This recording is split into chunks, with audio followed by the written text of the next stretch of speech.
Hello, everybody. Welcome. How is everyone doing? How is the audio on YouTube? Let's see. Big day today. Tesla announced Q3 production and deliveries numbers. Uzi, what did you think of the Q3 numbers? Well, first I want to say Chad from Pound here just got back to me. It seems like 2 p.m. tomorrow he's available, if that's good. Yeah, that works perfect. That's Yeah, great. so that's really exciting. I'll just draft up some questions. But yeah, for the numbers, I'm fine with it. I think for the most part, it's a year-over-year increase. I was maybe less enthusiastic about energy storage deployments.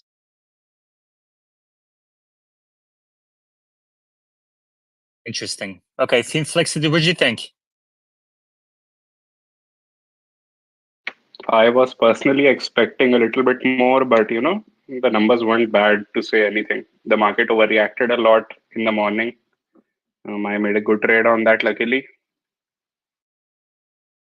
Okay, so you bought the dip in the morning. Did anyone else on the speaker board buy the dip in the morning?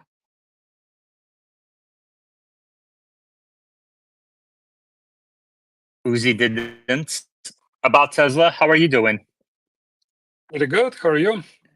I'm good, and I'm better now that Brian Silver told me YouTube sound quality is like 14 out of 10. Finally solved this audio problem. About Tesla, what's the latest on software updates? Well, there are quite a few developments this week. So there are 3 versions I'm looking at right now. So basically, there is we had the one we talked about last week. That's the one that went the majority of the fleet and brought the actually smart summon. So we know about that one. The the other one, there are 2 more versions that went out in the recent days, actually this week. So first of all, the rollout on the Cybertruck. So that went to the entire Cybertruck. That's version 2024.32.20 with FSD 12.5.5, and that's it's interesting how quickly it rolled out. So basically, maybe intentionally, they released it to the entire Cybertruck fleet on the last day of the quarter, in the last hours of the quarter. Maybe so that they can, account it released and recognize some deferred revenues. Who knows? But anyway, so that was a very quick release to the entire fleet. That's amazing.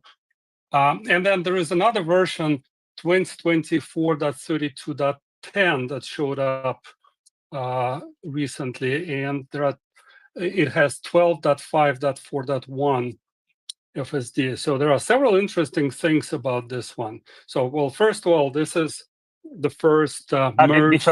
Let's break it up a little bit because people lose attention.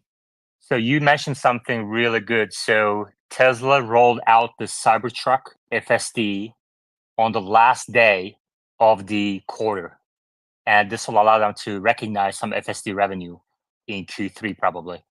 And as Omar said yesterday, the FSD on the Cybertruck might be the best FSD because it's end to end, even on the highway. So,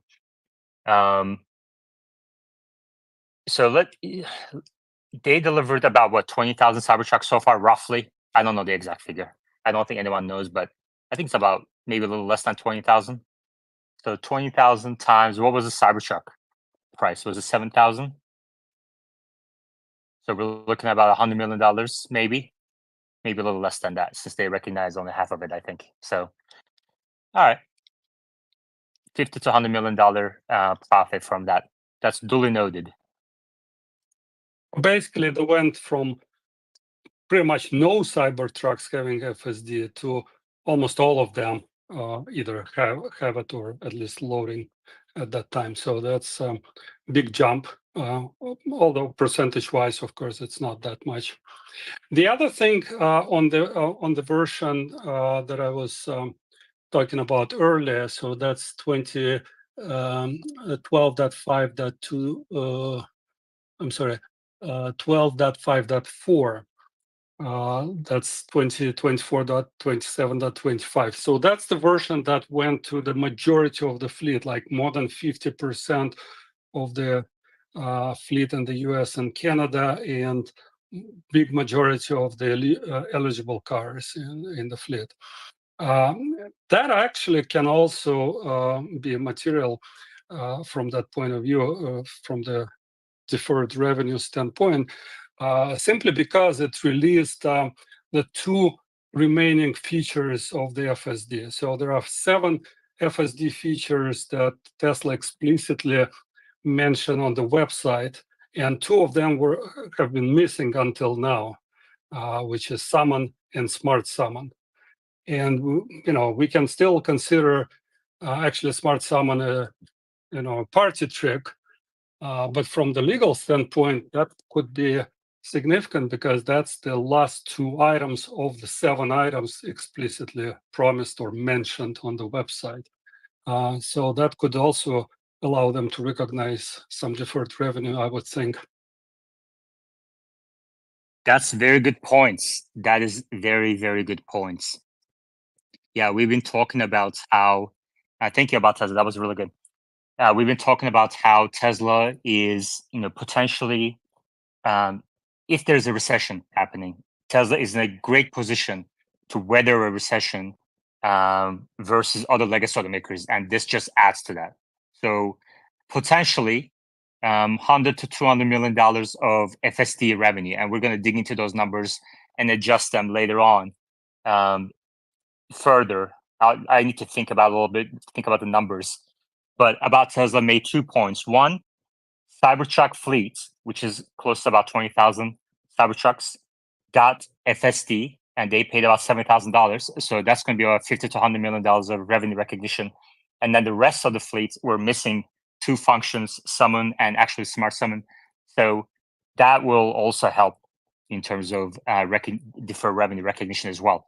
So that's going to help Q3 numbers quite a bit. Thank you about Tesla. Let's get the other side of the story real quick before we go to our other bulls. Magic, bear on board, everybody. But before that, before this bear brings down the entire mood of the space, okay, we're doing so well on the likes right now. Right now, we are 5-10 minutes into it, 37 likes and counting. Okay, the goal is to get to 1,000 likes per episode. If we get to 1,000 likes per episode, then we are break even and we can ramp, the spaces. Like just like I created the AI amateur space, we can do other things. Maybe on a Tuesday night or a Wednesday night or a weekend. I can do a weekend episode. But we have to first get to contribution margin positive to be able to create other spaces. So please take a moment at the top of your screens, a link to YouTube video. So you have to go into it, open up to YouTube, and click like button. And we're going to wait 30 seconds for everyone in this space to do it. If everyone in this space does it right now, we're going to be on a great path to get to 1,000 likes for this episode. So let's take a moment, give people a chance so that they're not missing anything. They're taking the time to do it. Wow, up to 45. Thank you very much, Eric. For those of you who are doing it, I mean, this is great. 45 in 10 minutes. We're actually on a track to get to like 1,000 if this pace goes on. All right. Let's go to Magic. What's the other side of this Q3 production deliveries optimism going on here in this space right now? And I would love you to address the FSD deferred revenue as well. Can I say one more thing, because I'll have to leave in a moment. Yeah, about Tesla, go ahead. So just wanted to mention about that latest version that went out. It's pretty interesting development as well. So that's version 12.5.4.1 that is bundled with the 2020 4.32.10 update. So that's the most recent one. It had two waves. The latest one was last night. It's going to about 1% of the fleet in the US and Canada right now. And this is the latest, very latest version of the FSD. There are three interesting things about this I wanted to mention. One is that while it has some features, feature updates, and it's a rare case when Tesla actually reported what specifically changed in this version. So if you look at the release notes, you will see there are several minor items, but it's nice to see them explicitly listed so we can see what progress they're making with this minor update.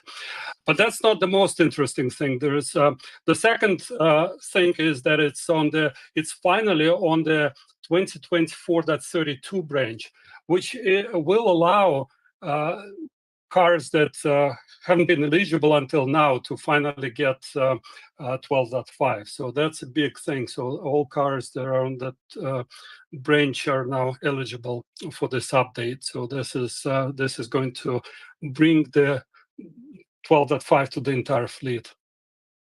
And the third interesting thing, which kind of interesting to me as unusual, this version is going not just the US and Canada as usual, but it's going to Taiwan.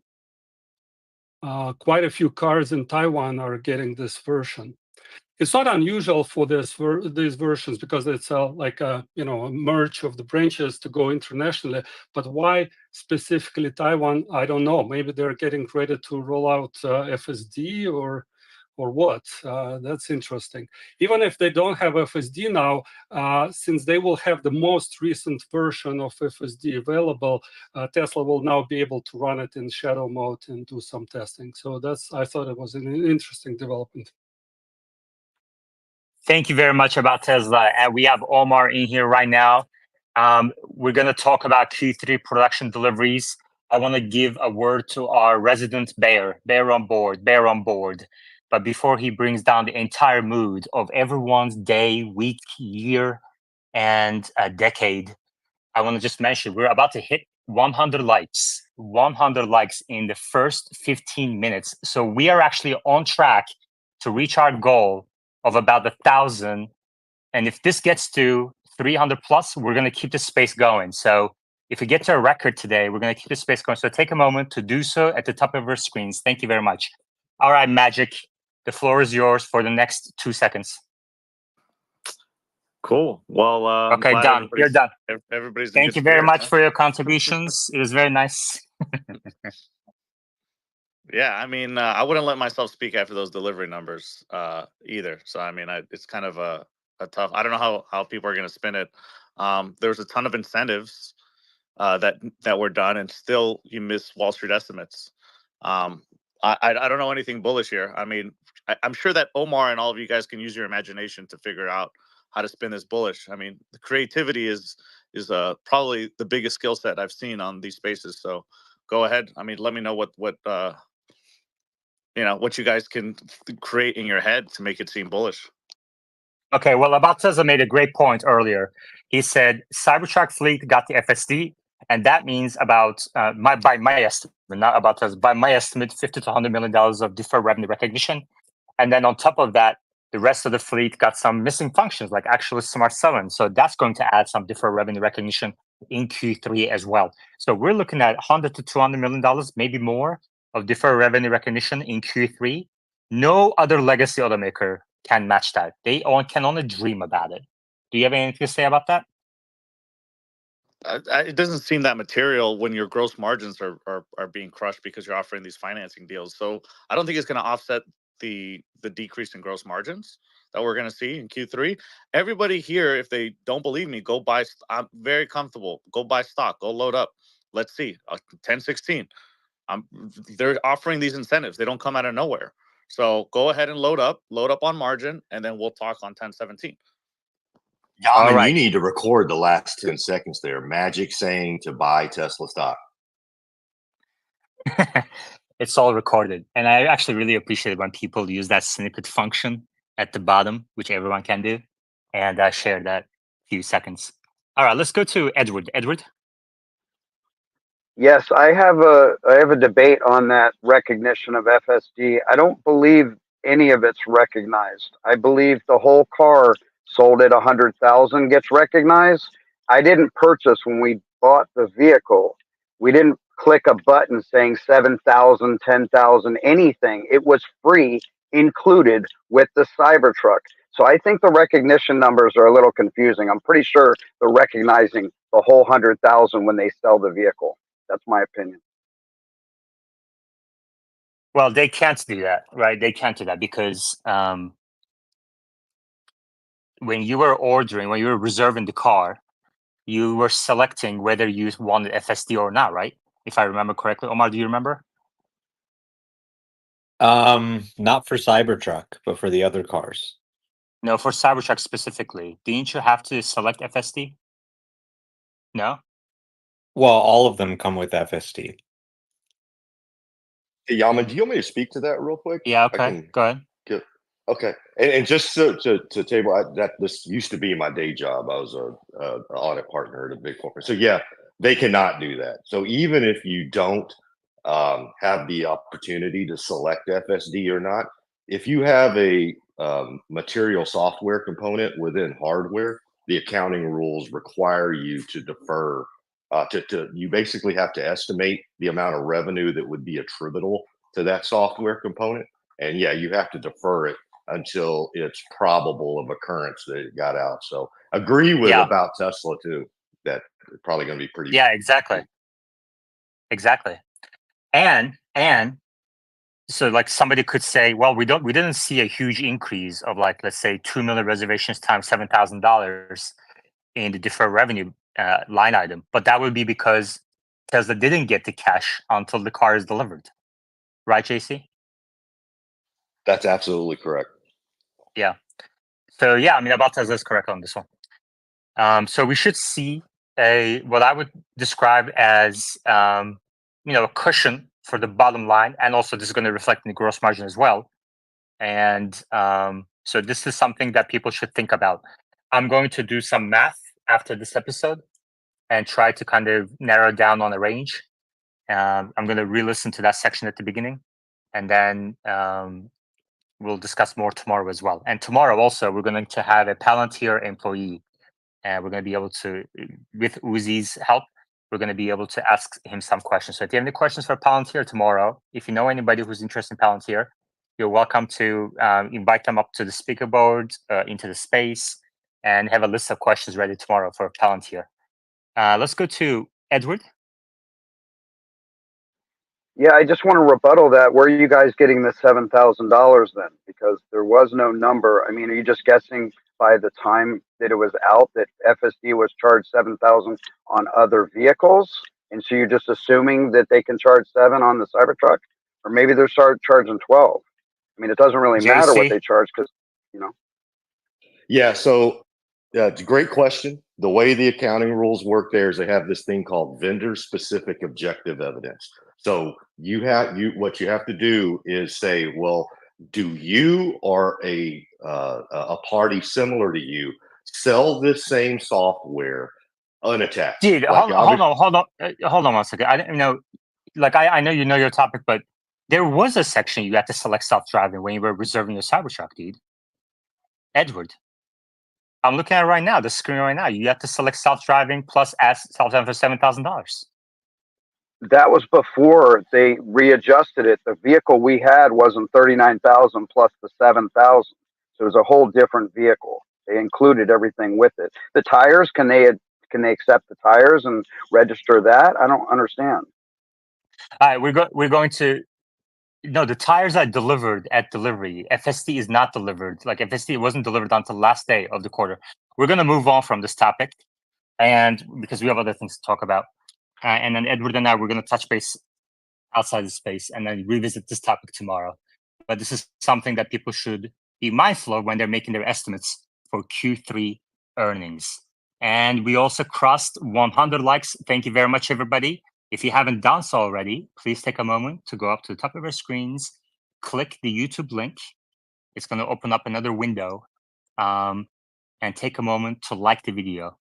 Ad revenue from YouTube helps keep the space free and open to everybody. So if you're enjoying it, honestly, like if the thousands of people who listen to this space every day did it, we would be able to scale it. Like it would be contribution margin positive, unlike Iridium. Okay. Omar, welcome. Hey. How is it going? What'd you think of the Q3 production delivery numbers? Yeah, pretty great. Pretty much right on the nose of expectations. I think the analyst supplied consensus was 462, came in at 462 something. So, I was hoping they'd beat, maybe do 470 or something, but that didn't happen. But right on the nose of expectations at 462, I think the Bears are, it's funny, the Bears are trying to spin this as some big miss because they said 463 and they only got 462, 800. I mean, the analyst supplied consensus. It was a slight beat over that, but pretty much they hit expectations. Year over year, they grew about 6%. It's great to see a return to growth. I mean, I think in the past year, you've heard Bears really banging the table on, well, how's it a growth company if there's no growth? I think we've got a return to growth here. They're growing year over year in the third quarter. I think they've got a good shot at growing year over year in the fourth quarter.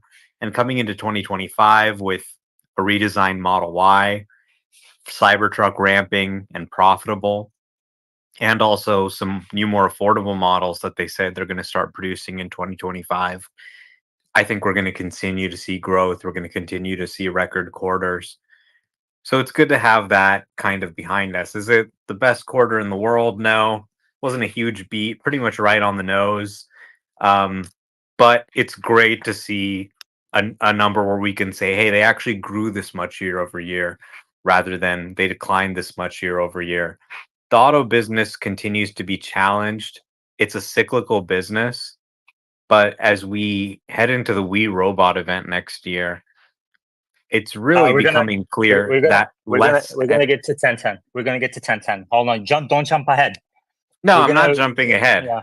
All right. I got you. No, I'm just making a comment. Okay. Yeah, as we head into the 1010 event next year, it's becoming clear that the auto business is going to be a smaller and smaller portion of their overall revenue mix in the future. Yeah. We have a lot to talk about 1010. But before that, I want to build on the comment you said earlier, which is Tesla return to growth. Now, who knows what Q4 is going to look like? I think there's a bit of a headwind there. We had an easy comp in Q3. Q4 is going to be a bit more harder comp. And I think the automotive industry overall, globally, has fallen off a cliff towards the end of September. And in a quarter where everybody else is seeing downturn, Tesla is returning to growth. So stabilized sales, and I believe the margins will also look not too bad this quarter. There may be another quarter of a decline, who knows? But FSD is becoming material now. The commentary is not just about Los Angeles, San Francisco, it's across the country. People are loving their actual smart summons. Cybertruck owners are loving their FSD. No other automaker can match this. Tesla is now growing when everybody else is shrinking, and that's not going to change. Omar? Yeah, we really do have this game-changing product that launched at the end of Q3. And you're really not going to start to see the impact of that no nag and actually smart summon, I think, until Q4 at the very earliest, but really 2025. So, when you look at the other guys and this quarter where Tesla's returning to growth, the other guys are thinking that, they're writing their last will. They think they're going to die. Look at Rivian, look at Volkswagen, look at Stellantis. And Tesla is growing year over year. I mean, when you look at the environment, you look at the competitors, Tesla is looking quite stable compared to certainly some of the other EV startups, but even some of the established legacy automakers. Exactly.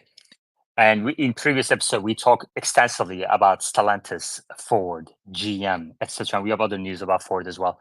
But let's go to, I do like Mac mixing bulls and bears. So let's go to Magic again and then Uzi. Yeah, so I think I mean, I don't think the Bears are focusing on just the delivery. I mean, we don't really care if it's 460, 470. I think the main thing is that Tesla's had to offer increasingly incentives, increasingly quarter over quarter to achieve that growth. So that's the part is that's going to affect margins. Is that they're doing it not organically, they're doing it by price cuts, by incentives. That's how they're getting their growth. How much more can you cut prices? How many 0% deals can you do? That's the question. You're pretty much at its limit. The cars are in China are pretty much selling for cost at the moment. So I don't know where you can cut to achieve this growth. That's what we're focusing Okay. Uzi. Yeah, I mean, if you look at Toyota, 9.9% decrease of last year. GM, and I'm using Grok as my source. A slight decrease of 0.4% or point. Stellantis down 20% year over year. If you zoom into the EV sales for these companies, they're doing pretty well. Yeah, Magic might be right that there's a margin question with interest rates. I mean, the interest rate's at 5%, and it's being cut. So honestly, in my humble opinion, I think the Bears come out on red days and they're pretty quiet on the run-ups. So it's great to see Magic. Okay, Uzi, did you check the numbers before citing Grok? Checked on their websites? No. Yeah, you have to check your resources, sources. I want to make sure we have all the facts right, and it's definitely a key. It's a priority in Tesla life. Let's go to Sean. Yeah, thanks. I just wanted to say that I think looking at things quarter by quarter is just a very narrow perspective where really everybody really needs to focus on the long run and where things are going and where things are building towards. And I think that 1010 is really going to be a good example of where the long run of things go and like where the actual strength of everything is at. And then also just wanted to throw out there, please like this space so that we could keep these discussions going and talk about these very important topics to make better informed decisions in the future. Yeah, Sean just became my favorite person in the world. Thank you very much, everybody. And we have Mean Woman in YouTube live chat who says, "If Omar is wrong, I don't want to be right." All right. Yeah, please take a moment to, and I just posted a screenshot of people letting me know in YouTube live chat liking this video. I really appreciate that too. That also helps the engagement in YouTube live chat. Also helps push the video to new viewers, and I see that right away. So I'm going to take 30 seconds to read audio ads. In the meantime, if you're on X, please take a moment to go up to YouTube and like this video. We are now at 120 likes, so we're doing really well today. All right. Tesla Live is proudly sponsored by Joa, your go-to source for premium Tesla accessories. Because you're part of the Tesla Live community, Joa is hooking you up. Use code TSLA Live for a special discount and pay more. Paymore buys, sells, trades, and recycles electronics because Paymore believes the best technology doesn't have to come at the cost of our planet or your wallet. Join the Paymore revolution. Visit one of the 100 stores near you or visit paymore.com. Both links to our sponsors are at the top of our screens as well, and also in YouTube comments to the video. Perfect. Andre. Hey, Amin. The one thing I want to kind of add that separates Tesla from the other automakers on margin is that if they sell a car today and then they solve FSD next year, then the lifetime of a car, let's say 10 years. So for next 9 years, they're basically getting $100 a month or $1,200 a year. That's 10 grand. That means that's what on a $40,000 car. That's 25% margins. They can realize future operating. They can realize future margins on cars sold. They need to build up their fleet. They're not like every other car. It doesn't matter how much margins they make today, as long as they get FSD and they sell as many cars as possible. That's the goal. Okay, great. Bull 2035. Yeah, I have two questions for Magic. First, are you bearish the entire vehicle market or just Tesla? And second, looking at the numbers, not finishings, not selections, but just the actual numbers, which car company is in a better position than Tesla, in your opinion? Yeah, I'm bearish the whole entire auto sector. The consumer's going off a cliff. So, I mean, everybody here is saying, "Well, we're better than Toyota." That's like, I mean, everything is dirty laundry at this point. I wouldn't touch any auto manufacturer, pretty much. The only one maybe I would touch would be Toyota, but even then, I still wouldn't touch it. So I'm not bullish really any auto company. So I'm not just here picking on Tesla. I just think, all autos is very overvalued based on the stretched consumer. Probably any automaker that caters to the rich should be doing pretty fine. The wealthy are going to do fine. So your Ferraris, Lamborghinis, the high end consumer is not going to be strapped for cash. The low end consumer is in for a ride. So I think maybe the higher end if I had to pick, but I wouldn't pick any of them. So how do you explain Aston Martin slashing estimates for this year? I mean, I'm not going to go into individual names. I think as a whole, if you take the luxury or high-end automotive sector as a whole compared to the low-end automotive sector as a whole, I think the high end is going to, I'm not going to select, if Jaguar or Aston Martin's not selling. I mean, it is what it is. I think Ferrari and Lamborghini are going to do pretty well.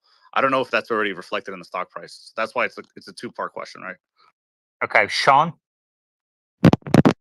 I guess I just wanted to throw out there that if you're bearish on the whole auto market, then you're kind of bearish on transportation. And I mean, people have to get places. So how do you do that if the whole auto market is like not good and just expected to go downhill? Like there has to I be a mean, look, transportation asset. I like Magic because I actually agree. Like he brings facts, good reasoning. But like any other bear, he's a little selective in his arguments. So, but he does have a good point. The interest rates are still high. Okay, if you look at the 5-10 years, they moved up a little bit today. The yields, and so I think all the loan rates will probably stay high for a while. So the auto industry will be challenged. We're going into a seasonal weak period as well. So I don't think, I think he's right on that front. So, and Tesla Automotive is going to be challenged too.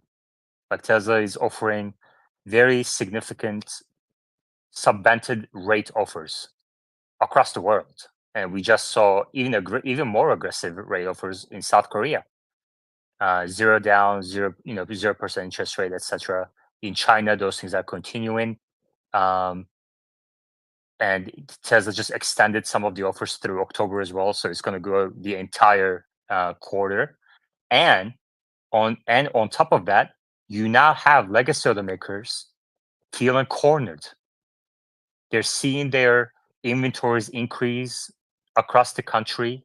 Across the dealerships are pressuring them. Ford is coming out with an incentive after incentive for their EVs. Rivian is going to do the same through Q4. They have no other choice. You can't like not produce vehicles as a car maker. So we're going to see great deals throughout the rest of the year. There's no question about it. And the margins will stay depressed. So Tesla investors should be prepared for depressed Tesla automotive margins until FSD gets to a point where people are choosing to buy Teslas to use FSD. And although there are some people who do that today, they're in the minority, far minority, right? Don't confuse what we discuss here with the general mass market. But that will happen. FSD is getting to a point that is actually really, really good right now. Is adding value already. I'm hearing it from person after person in this space, and also their spouses. When I show FSD to my friends outside the space in my personal life, they're like, "Oh, this is amazing. This is great." They just don't know it. But that knowledge, like as long as you have the facts on your side, that knowledge will spread over time and Tesla will get there. The key is other automakers aren't even trying. They haven't even started that race. So they're never gonna get there. Let's go to Andre. Super quick. Has anyone does anyone have any documents or just access can point me? What's Tesla's credit line facilities and what those interest rate are? Because just a quick search says that Tesla's $11 billion of debt is about 3%. So where I'm going with this, if they secured a massive credit lines when the interest rates were low, they could still effectively be offering very, very good deals and not at the current interest rates, but previously. So if anyone can point me, that'd be great. Well, I mean, those low rates are going to roll over. So, for in terms of intrinsic value calculation, it's kind of immaterial, that difference what you're talking about. What I meant is that if they last through the higher interest rate period, then they effectively can restructure it when the interest drop back down, and they're going back down. Okay. Finflexity. Just one thing that Magic said, that the overall car market is going to suffer, or mainly that the luxury car sales are going to go up while everyone else suffers. The luxury car market is basically, I think you would say, Ferrari, Aston Martin, and all of these guys.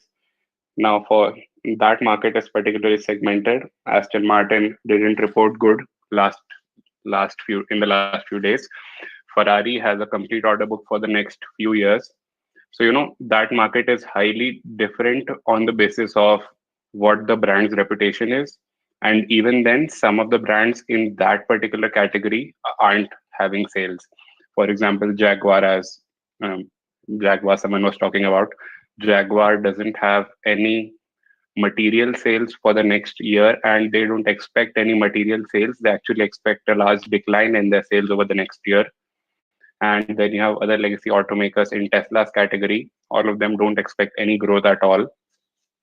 And more importantly, for the luxury car market, we usually don't have a look at the luxury car market while valuing normal car stocks, because the luxury car market shares its valuation figures with the luxury brands like Hermes and LVMH.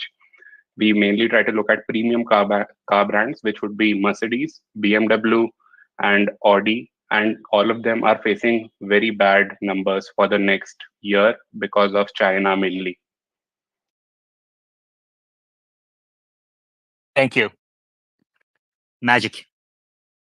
Hey, yeah, I mean, I'm not advocating for people buying these high-end luxury. I was asked a specific question about if I had to choose which one I would choose. So I wouldn't choose either, but if I had a gun to my head, that's what I would choose. So I don't want to limit the confusion you. there. Okay, thank you. Standards. Hey, just real quick, I came in right after Magic's answered his first question, and it just sort of sparked my thought that maybe we're actually seeing the auto market being consumed by larger markets, and so the auto market could be bearish, but that's just because it's being absorbed by a broader market. Okay. We have a lot to talk about. Okay. So we have to move on. This is great. Great discussions. I also want to discuss a little bit about Model S and X, and then 1010 event. McDonald's has posted something. I wonder if there's a connection. These are the kind of coming topics. But before that, I need everyone in this space. We have close to 500 people in the space right now. If everyone right now went to the top of your screens, click the YouTube link, okay, like the video, this episode is contribution margin positive if you do that. So it's in your hands to make it happen. Okay, so we're going to take it 30 seconds. So everyone, please go do that. Right now, we're up to 150 likes. If everyone does it, we're going to get to contribution margin positive this episode. So take a moment to do so, please.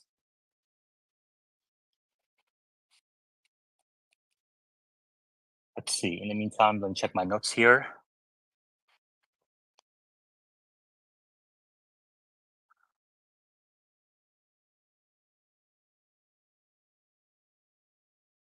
Oh, we also have to talk about VP debate and everything too. All right. Omar, welcome back. What do you think about SX sales? It looks like they're down to about a couple thousand in Q3. Did that surprise you? Do you think Tesla should stop production of Model S and X and use that factory space for something else, like either the Roadster or Optimus? Yeah, so first off, a while ago, Magic made a point that they're giving a lot of incentives this quarter, a lot of sales incentives, which is true. But if you look at some of the sales incentives offered across the industry right now, some of these legacy auto EVs are giving discounts of up to $20,000, $15,000 off their EVs. And this has actually helped them reach price parity with ICE. But ultimately, it's an unsustainable situation. It's sort of a EV hangover. Their inventory and desire to continue producing EVs at a loss is not going to continue forever. So it's just a challenging environment, and margins are going to be uh, less for the entire industry. Autos are cyclical. As far as Tesla goes, I think they're in a far more stable place than pretty much any of their peers. And over time, as interest rates come down and the market returns to balance, you are going to see less of a supply imbalance, and these sort of $20,000 sales incentives in competing EVs and the incentives we've seen in Tesla aren't going to last forever. In terms of the Model S and X, I think they're really great vehicles. They need a little bit of something, an update to bring them in line with the latest and greatest we're seeing. We've seen the brand new Cybertruck, we've seen the brand new Model 3. These are really next generation Tesla vehicles. They've got things like ambient lights. They've got things like, the new suspension, all the things we've seen in the Model 3 and Cybertruck. And I think this is really just a case of many of the buyers who are looking for a high end Tesla are going with the Cybertruck. So if you want to look at them as a cohort, Model S and Model X and Cybertruck, you're actually seeing strong growth. Of course, that is entirely mostly Cybertruck. And the S and X, as you pointed out, are probably just a few thousand units now. So the average selling price of high-end Teslas and the number of people interested in Tesla's high-end products is actually growing, but it's just growing on the Cybertruck side and not the S and X side. A new S and X with 4680 or something maybe could help restart that. But honestly, maybe it makes sense just to kill it. I would like to see them continue to invest in it, but honestly, who knows with sales at these levels, maybe it makes sense to just focus on Cybertruck. But I do have to say, just in the last few days, Cybertruck FSD is not a little software update. It completely changes what the product is. And you can now really see the full vision of this product. So it's so nice being in a high-end giant Tesla, sitting around and just having it take you around with no nag. Um, I think Cybertruck is honestly going to continue to be a much more attractive choice compared to S and X for high-end buyers, especially now with FSD. So something is needed to make X and X sales uh, kickstart again, or maybe it's not even worth the effort with everything else they're working on. Complexity. Yeah, just one thing about the SNX sales is the fact that by the past trend of it, it seems like they sell much more during the fourth quarter and the first quarter. So for this year, actually, in the first quarter, they sold more than the fourth quarter.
The joys of live broadcast.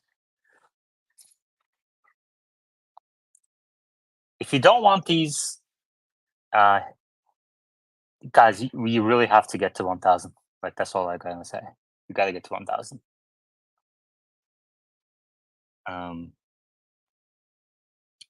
Andre. I just wanted to mention something about the SNX. I mean, honestly, they're kind of, as a luxurious vehicle, they might be a bit dated. If you consider back when they were coming out, they were fairly top of the line, fairly competitive. Sorry, I got noise. I'll come back. Dude, that's fine. We can't hear you. Oh, okay. You can hear me. Okay, sorry. Yeah. So basically, what I was going to say is, I imagine that once Robotaxi is launched, the SNX is going to come. Musk is going to focus back and bring like luxury back to them, because even like if you consider the Roadster, it's a new product. He really wants to do it, but that has been far deprioritized. So they'll launch. SNX will get a massive luxurious refresh. That's what I imagine. So I don't think they'll go away. You need a high-end Tesla, apart from Roadster. Cybertruck. It's called Roadster. Apart from sports car, you need a high-end luxurious sedan and SUV, separate from Cybertruck style and separate from the Roadster. Omar, do you agree? Well, no, I really like the SNX. I think they're really great vehicles. I wouldn't really call them dated at all. If you look at them in a luxury uh legacy auto interior and a legacy auto car, it is just miles and miles ahead. Of course, it hasn't really been updated since 2021, but and I think they need to add ambient lights and some of the other things. But it runs FSD, 400 miles of range, the Plaid 0 to 60 in 2 seconds. You know, you think someone floors it in the Plaid with that 3-motor drivetrain, the only Tesla where you can get that 3-motor drivetrain, by the way. And they say, feels a little bit dated. 0 to 60 in just 2 seconds, hardware 4, FSD 12.5, no nag. So I think these cars are super, super underrated. But look at it from the perspective of a buyer. Okay. You got the Model S for $75,000. And that has no EV tax credit because the government has decided we don't like big, expensive cars, only cheap cars qualify. So, on one hand, you've got the Cybertruck for high end buyers that's more expensive and nicer and newer, and it's got all the stuff, it's got all the power share, it's new, it's hot, it's cool. Then, on the other hand, you've got the Model 3 for $35,000. You can get a car with 360 miles EPA range, which is almost 400 miles. I mean, if you see an out of specs test, they did 470 in the all-wheel drive. So this thing's getting close to 400 miles for less than half the price of the S. It's got the ventilated seats. It's got the rear screen. It doesn't have the air suspension, but it does have a new redesigned suspension. It's a lot of what is in the S at half the price. It's got the same hardware for. So you've got the SNX squeezed on both ends, on the high end from the Cybertruck and on the low end from the Model 3 and Y, which have these great deals. And honestly, what I would do if I were Tesla is focus them on being lower volume cars. Really go over the top. Starting price should be 100,000 minimum. And just really don't focus on making it a high volume vehicle. Just focus it on making it the best vehicle, and gradually continue to bring stuff over time. Use it as a test bed to bring stuff, new technologies to market that you're eventually going to bring to 3 and Y. All right. Because of the disruption earlier, we lost some audience. So please take a moment to like, retweet the space. And if you're on YouTube, hit that like button. If you're on X, take a moment to go to YouTube and hit that like button. We are getting up to 200 within the first hour, which is a record for Tesla Live. We're going to keep the space going as long as people want to talk today. We are about to get to a record like number, which means we're going to keep going. All right. Let's go to Hawaii. Sorry, Dallas. Dallas is next, then Hawaii. Yeah, I also wanted to say another thing that's really important. Just share the space on X. I mean, that, essentially shows the space to every single one of your followers. YouTube is really important right now for growth, but we all have a decent following on X, and we got to share this space out to everyone. One thing I want to touch on that last conversation, this is such a subjective conversation because it's luxury. What do you define as luxury? Personally, I don't think there is a true luxury vehicle in the entire Tesla lineup. I think there's unbelievable performance vehicles, but as far as fit and finish on the inside, go get into a Mercedes, the leather wrap steering wheel. There's the material selection alone in a luxury car is different than what you see in a Tesla. There's a lot of plastic. They're very clean looking vehicles, but I would not qualify that as a luxury vehicle. I love Omar's point. They should raise the price of the S and the X, and then they should go back in and use that to then use higher quality materials, increase the fit and finish. I know that's just my personal opinion. Thank you very much. And my personal opinion is to get, I love SNX, but they're not priority to the mission. Robotaxi is. I think Cybertruck will do well. Roadster will cover that top end, and we need that factor space for other things. And clearly, I mean, prices are amazing, But and I want to say thank you to Nordic Prospecting from Sweden, which is Machine's favorite country in the world, and Alexander as well. Nordic just tipped $20 on YouTube Super Chat. Thank you very much, Nordic. Appreciate it. Hawaii, then Omar.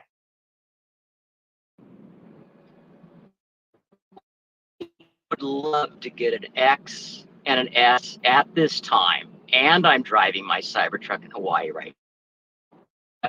Yeah, we can So tell I the would connection take is really bad. definitely right now. All right, Omar. Yeah, I mean, we have a Mercedes EQS and a Tesla Model S. So it's kind of interesting to contrast the two vehicles. I mean, I think the point that Dallas is making about the fit and finish is maybe a little bit exaggerated compared to what I'm seeing in the EQS. You have, sort of piano black materials that you can kind of, shake it a little bit and you can kind of hear it move and squeak. But they've got really nice pillows on the headrest. They feel very soft. The seats have massage seats. You've got really good leg room in the back. So, and the suspension is head and shoulders above what's on the SNX. It is smooth and creamy. So it used to be that when you bought a Tesla Model S or X, it was pretty much better than a Mercedes in every way. But now, when if you're shopping both of these, a lot of people are going to say, "Oh, I like this and this about the Mercedes." So I'd really like to see Tesla put out something that's just head and shoulders above in every way, more legroom, more comfort, softer air suspension that even beats the Mercedes. But it's a nice dream. But in terms of actually allocating engineering resources, when you've got projects like the Tesla Roadster, the Tesla Cybercab, the more affordable vehicles, the Cybertruck, hell, even the Semi is more important than the SNX, arguably. So, sometimes discipline is about saying no. I really love these vehicles. I think it's sentimental. It's the start of the company for Tesla. You can't spell sexy without the SNX. But yeah, I don't know. I don't know what their future really is going to be. Hopefully, maybe just come up with something that's designed to be really a product that's in the 10 to 25,000 unit range, or hope that maybe we get a change in federal policy that restarts these high-end EV sales. Interesting. Andre Danuzzi. Yeah, and to that point, well, Omar, I agree with you that the focus should not be the S and X right now. It will be the focus in the future, I believe. Once you get the Semi, you get the Roadster, you get the Robotaxi and FSD, I think they'll go and do the S and X. But yeah, I'm not sure who else was mentioning it. If you compare Mercedes S-Class and Tesla S, the quality inside it's drastically different. However, there's nuance. Of course, you can say, well, yeah, you're comparing a guzzler Dude, versus Mercedes is going bankrupt. I'm They're gonna talking go about just bankrupt. luxury quality. I understand, but who cares about a luxury interior quality if the The people company that is want to buy bankrupt? luxury quality. Yeah, they're going bankrupt. Okay, so not enough people want to buy your luxury interior quality. Can we move on from this topic? All I'm saying, let me land my point. S and X won't go away. It'll get revamped in just a couple of years, 3 years, 2 to 3 years. They'll revamp it and they'll make it truly luxurious. I think it's coming. You'll get S and X quality at the same prices and all the FSD and so forth. That's all I wanted to land the point, because the Dude, question I was S and X understand. going away. Okay, sorry, I'm gonna have to remove you. So we can move on. We have a lot to talk about. This is nonsense. I can tell when somebody has been coming to Tesla Live regularly when they're not versus they're not, because we've been talking about here how car ownership, when you have robotaxis driving from point A to point B in a much better user experience inside the car at a much lower per mile cost, why would someone pay $100,000 for a luxury sedan or an SUV? It's going to be rare. You're going to be able to call a robotaxi for much cheaper. So I honestly don't see SNX becoming. I don't see SNX becoming a priority for Tesla at any point in the future. Like, do you think Tesla team is going to stop working on Optimus, slow down Optimus to work on renewing SNX? I don't see it. Omar? Yeah. I mean, I think different people may have different ideas of what luxury means.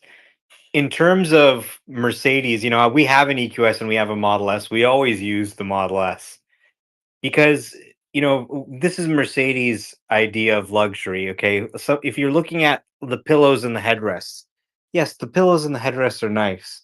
Is Tesla going to add pillows in the headrests? Probably not. That's not what they're focused on.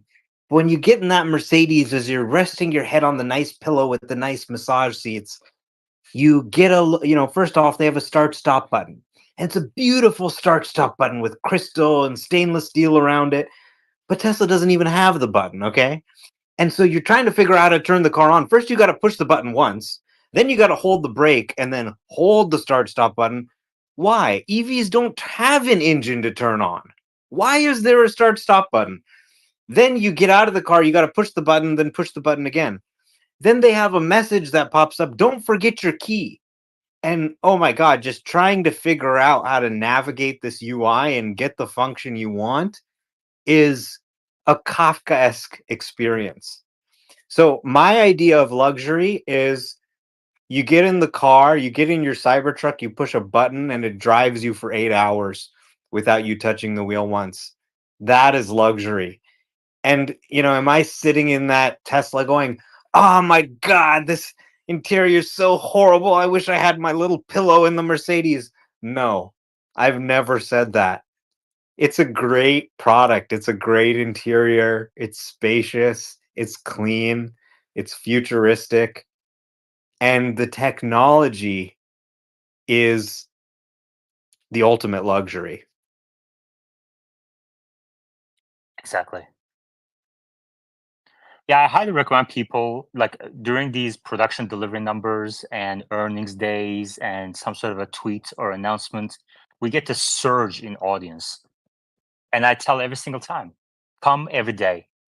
If you don't come every day, you kind of miss this bigger picture. And then you start saying stuff like that's very short-term focused, that doesn't really align with what the company is trying to do. So I really encourage people to come every day. And if you can't, just read the Patreon summaries or something. It's only $10 a month, and you get a really detailed summary. Here, I'll pin an example of it at the top of our screens.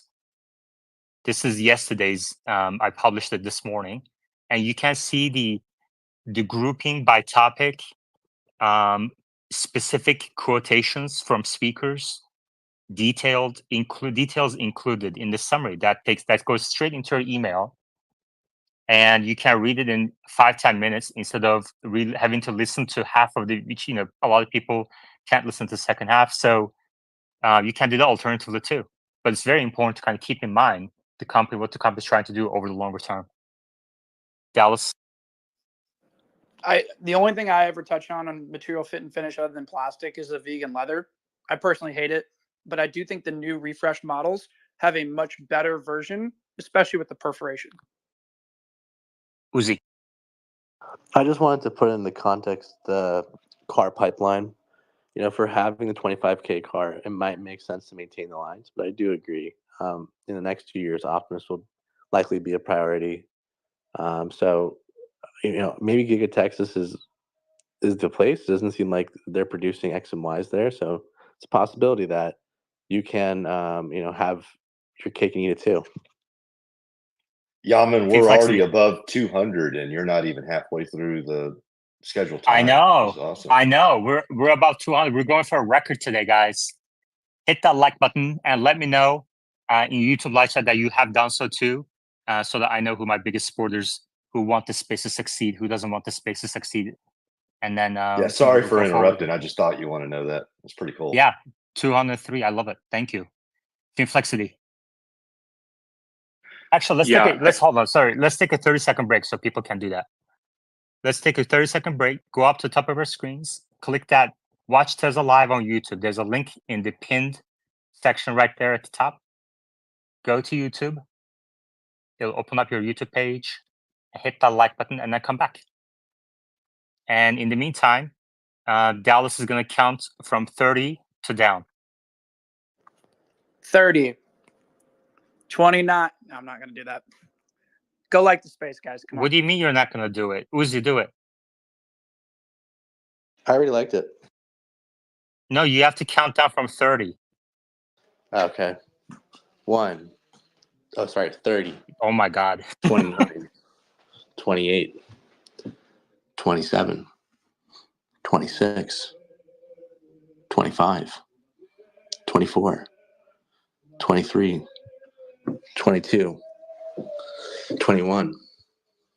20. 19. 18. 17. 16. 15. 14. I don't have the patience for this. We're good. You did a that great actually job. worked, Yaman. You're up to like 230 now. I know. We're up to 230. It actually really worked. So from now on, Uzi is going to count for us in a different language with some opera in the background. What are you listening to? This is my brother. Your brother has an opera voice? I know. Different people. Your brother sings opera and you can't count backwards. What happened there? Count from 30 to 0. 1. I love my speakers. My speakers are amazing. We have a great team. And it took a while to build this team, but we have a great team. Okay, great. Where were we, by the way? I got completely lost after that. Let's switch. Dallas, go ahead. Yeah, I was going to recommend a topic, but go ahead. Sorry. Yeah, what's your recommendation? Have we touched on the VP debate at all, or is that material here? I was just going there actually, but I have a couple of hands real quick. Finflexity. Yeah, actually, just one thing to wrap up the SNX discussion. So first of all, over the last few years, I think the SNX sales have been highly, concentrated in the US and Canada for now.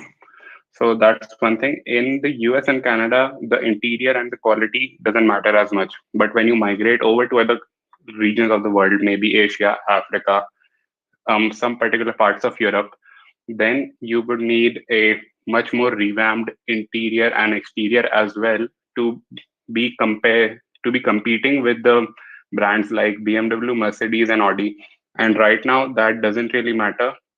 So, for the US, it's not a big deal, and the current sales won't be affected much by revamping the look or feel of the car. Gimme. Yeah, are we going to talk about the VP debate? Yeah, we're starting right now.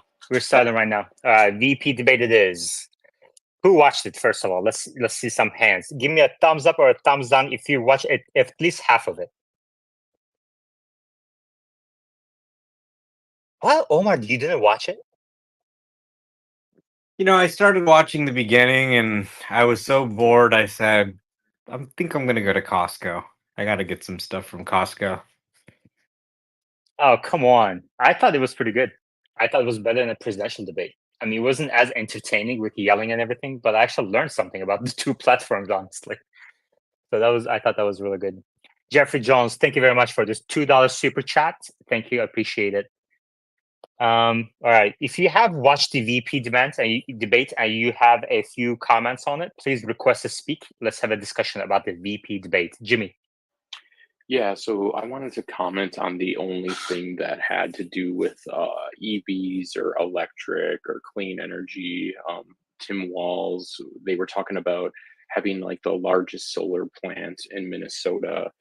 And his statement isn't true. I've been to the Iron Mountain Range. It's by Virginia and Tower, Minnesota, and it's owned by a company that's a Canadian company. It's called Helene, and they don't make any actual cells. They don't make anything. Actually, they only have like 200 employees in their town. The population's like less than, it's about 2,000 people, less than 3,000 people. Nobody lives there. We go there to golf and to fish. There's a rumor that they're going to move some manufacturing to the Twin Cities because they can't find people to work at that company. But we're not making any solar cells in North America today. So that like really turned me off that he would say something like that. Dallas. Yeah, I mean, I think we all agreed on the last debate. You know, if there had to be a clear quote unquote winner, I don't know how you win these things, but public sentiment wise, I think we all agreed that Trump lost the last debate. I think it's just as clear, if not more clear, that JD Vance won this debate. I mean, I don't know how you guys feel, but the guy looked so polished, politics aside, just comfortable speaking. And Waltz looked concerned, lost. He gaffed a lot. He sympathized with school shooters. I mean, it was just a weird night for Waltz. Yeah. Uzi. Vance has this, I guess, narrative that he's weird. I thought he was, as Dallas said, extremely polished. I'll give Tim Walz credit too. He seems like a goofball in the media, but honestly, he came off as more competent than Kamala. I enjoyed the dialogue. As for particular policy issues, yeah, he did gaff about school shootings, and the left tends to have an advantage with abortion. But overall, it was way more entertaining and digestible than the presidential debate. Yeah. Did anyone, let's see, Bull 2035. Yeah, the counter to Vance, though, is he might be too smooth, and a lot of what he says is inconsistent with things he said, like, say, in the last 2 weeks on TV. And in terms of Walls, he was talking about the victims. He misspoke. He was talking about the victims of school shooting, having met with the Sandy Hook family. So he's not looking to help school shooters. Okay. Jimmy. Yeah, so Tim Walz is very good at debating and speaking, but you need to go check his facts. And again, the debaters only check JD Vance. They didn't look at Tim Walz and the claims that he made. I suggest everybody go do your researches. He did this exact same thing to win his second term in Minnesota. He basically made all of these claims. They weren't real. But he's very good at speaking and saying, hey, this is what we did. Here's the numbers that we did. But if you actually deep dive in, you're just like, this is all FUD. Like, what is he talking about? So do your research for sure on Tim Walz. JC. Yeah, I'll go in the opposite direction. I kind of like the fact that they tried to fact check JD so hard, because it ended up being probably one of the best debate performances in a 60-second span of this whole election cycle. So That's what I'm saying. It's like this whole woke thing. Eventually, it comes for you. It goes inward. Well, the fact checking thing got turned back around on them last night. Dallas. Yeah, I think the highlight of Vance's night for sure was his inflation points. If you want to pick on any 2 minutes of the whole night, he had about a 2-minute monologue on inflation and the current state of the economy. That was the highlight of his entire debate for sure. I see David Katz in the audience. If you would like to come up and discuss, share his views, I know he follows politics pretty closely. He's welcome to do so, or anybody else in the audience, if you want to say a few words.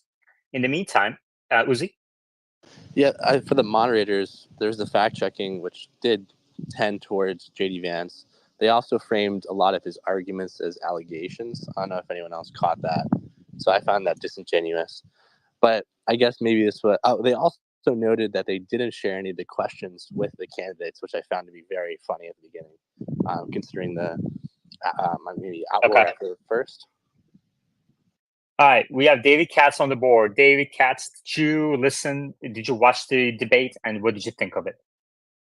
Absolutely, I did. Thank you. I'm not a Vance fan, and I have to admit I found him likable. I found myself looking at him more than Waltz as they spoke. A couple things were interesting. They did fact check, but if you remember Vance in the middle of the debate said, "Wait a minute, this wasn't agreed on," and he was right. They were fact checking, as far as I know, without that being pre approved. So that was interesting. We know that Waltz was going to be more folksy, a little more less polished. He's better in small groups. I found Vance to be, making the policy sound more palatable, but not necessarily explain them in a much more relatable way, but not necessarily what they were actually talking about in the campaign trail. So I think Vance did an excellent job, and as far as the debate goes, people are liking him more today. If he goes back to the attacks and the fake Ohio pet thing, it's not going to be helpful. So Walz did about as good as he could, and I thought his ending was strong. He did get one of his game analogies in there as an ex-coach. The middle, he did seem to be a little more stressed, a little more fumbling for words, but that's just the way he debates. Yeah, yeah, and I, anecdotally, I was watching it with a far left individual, and that individual was also very impressed by JD Vance. Anecdotal. Jimmy? Yeah, I was actually really impressed on how much common ground these two gentlemen shared on stage. Like I think 100% almost agreed with each other on a lot of things. They just had different methods of getting to that final solution, but they knew what the issues were, and that you don't see that on a debate stage this far in and this close. That two people are like, yeah, I totally agree with him. One thing I wanted to say about his son and him claiming that his son was part of the gun violence school shooting. Again, another story fabricated. That happened like 6 miles away from his house, where a young gentleman took his own life, and he said that that was classified as a school shooting. Now, the reason for this is because in Minnesota, we allow our districts or our counties to choose what is considered a school shooting in a mile radius range around the school. So in some areas, a shooting could happen 3 miles from the school. They will count that as a school shooting because what they do is they pat their numbers up. So no way was his son in a building. It never happened. Again, fact check everything. Yeah. Omar? Yeah, Tim Waltz seems to lie a lot, I've noticed. Um, you know, whether it's about his DUI or hey, I was in Hong Kong when Tiananmen Square happened. No, you weren't. Why are you making that up? he's just trying to make it sound like it's some great story when, which is just typical of politicians, right? Um, they're all sort of liars. And, I think Trump just sort of his appeal has always been that he speaks frankly. He speaks directly to people, he used social media to speak directly to people. And love him or hate him, he's real. He says what he thinks. And then here you have the politicians who are supposedly the good guys, and they're drunk driving and lying about it and making stuff up. So this guy does seem to have an issue where 4 or 5 different incidents I can think of where he is stretching the truth a little bit, at least. Definitely. Dallas, then David Katz, then Bull. Yeah, I found something to be very dehumanizing and just kind of insensitive when they brought up the hurricane. I think most viewers expected that to be about the victims and the current state of disaster recovery, and they turned that into a climate change point. I just hated that personally.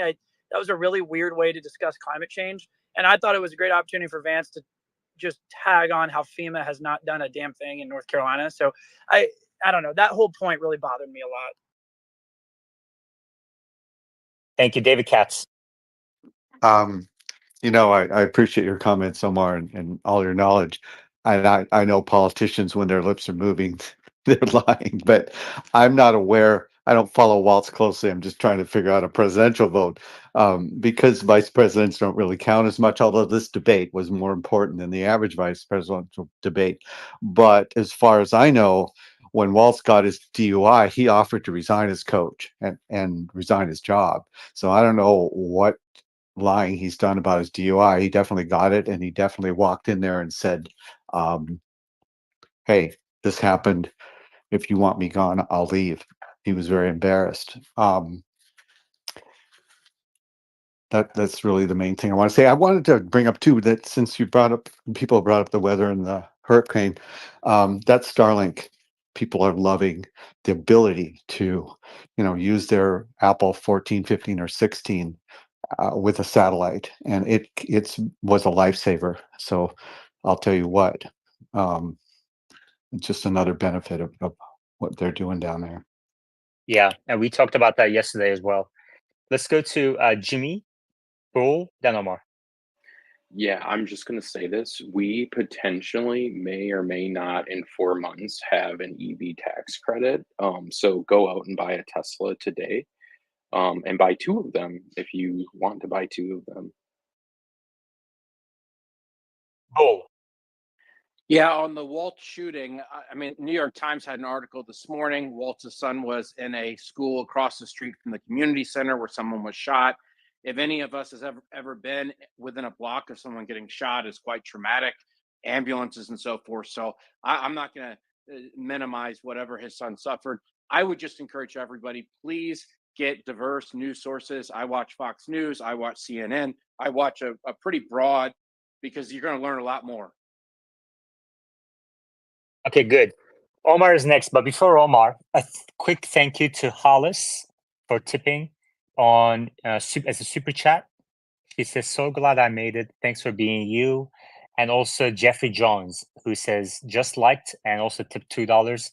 I appreciate what you do. And I think when they say you, they mean the entire speaker board. This speaker board is an incredible, incredible team that makes every episode very special. And I learned so much. So thank you to speakers. Omar. So, he told the truth when he had the DUI to his school, maybe, but then when he was running his campaign, he basically lied about it and said, well, I wasn't drunk. So I'm looking at an article on CNN. When Democratic Vice President first ran for Congress in 2006, his campaign repeatedly made false statements about the details of his 2005 arrest for drunk driving. And, I mean, people drunk drive. I have friends who've gotten DUIs. I understand, right? It happens. You make bad decisions sometimes in life.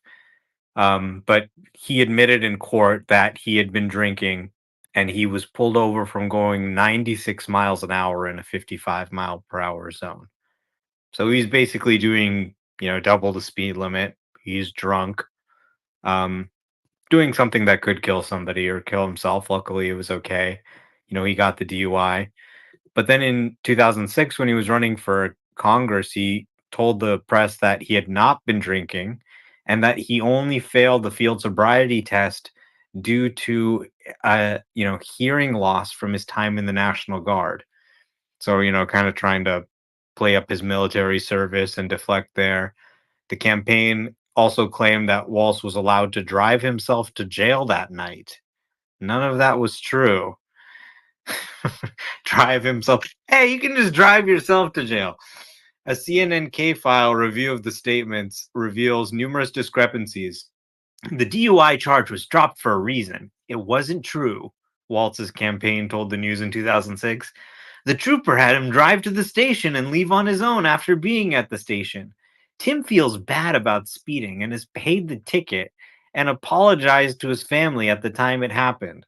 So, again, like I said, I know people who've drunk driven, but in terms of electing a vice president, someone who could become the president of the United States potentially, when I think it reflects bad judgment. And then once you make a mistake, just fess up about it, tell the truth, and we can start to move past it.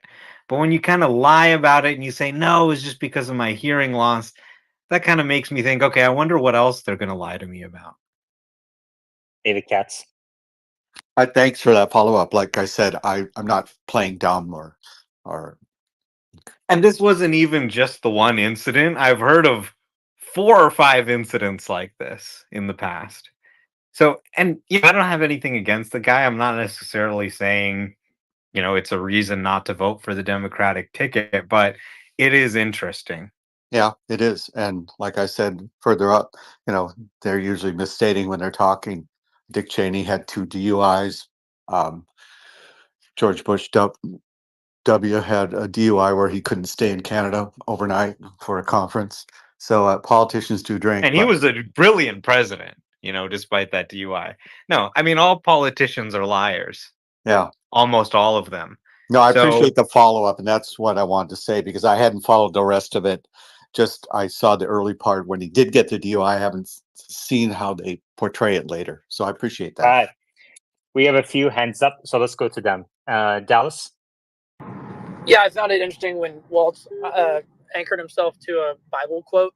It's hard to trust anyone that says things like that when they're also supporting abortion. It felt very Nancy Pelosi-ish, where she claimed to be a Catholic parishioner, and then the diocese come out and disavow her as a member. I just like, if you're going to quote a Bible verse, you probably shouldn't be pro-abortion. I just thought that was weird. Uzi?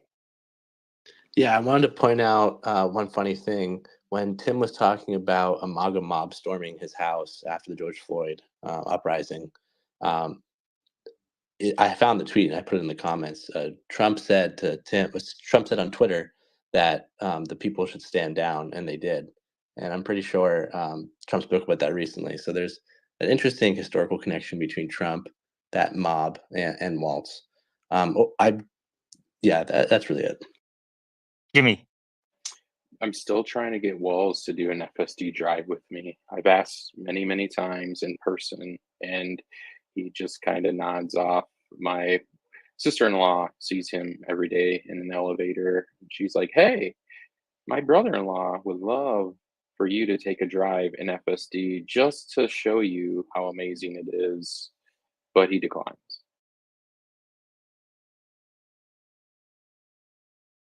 We're going to go to 10:10 in a few minutes, but we have John Lee on here too, who also follows politics pretty closely. And we have another hand. But before that, we are at 200 and we're close to 250 likes. If we get above 300 in the next half hour, we're going to keep the space going and we still have to talk about 10:10. Okay, so I'm going to read the audio ads for the next 30 seconds or so.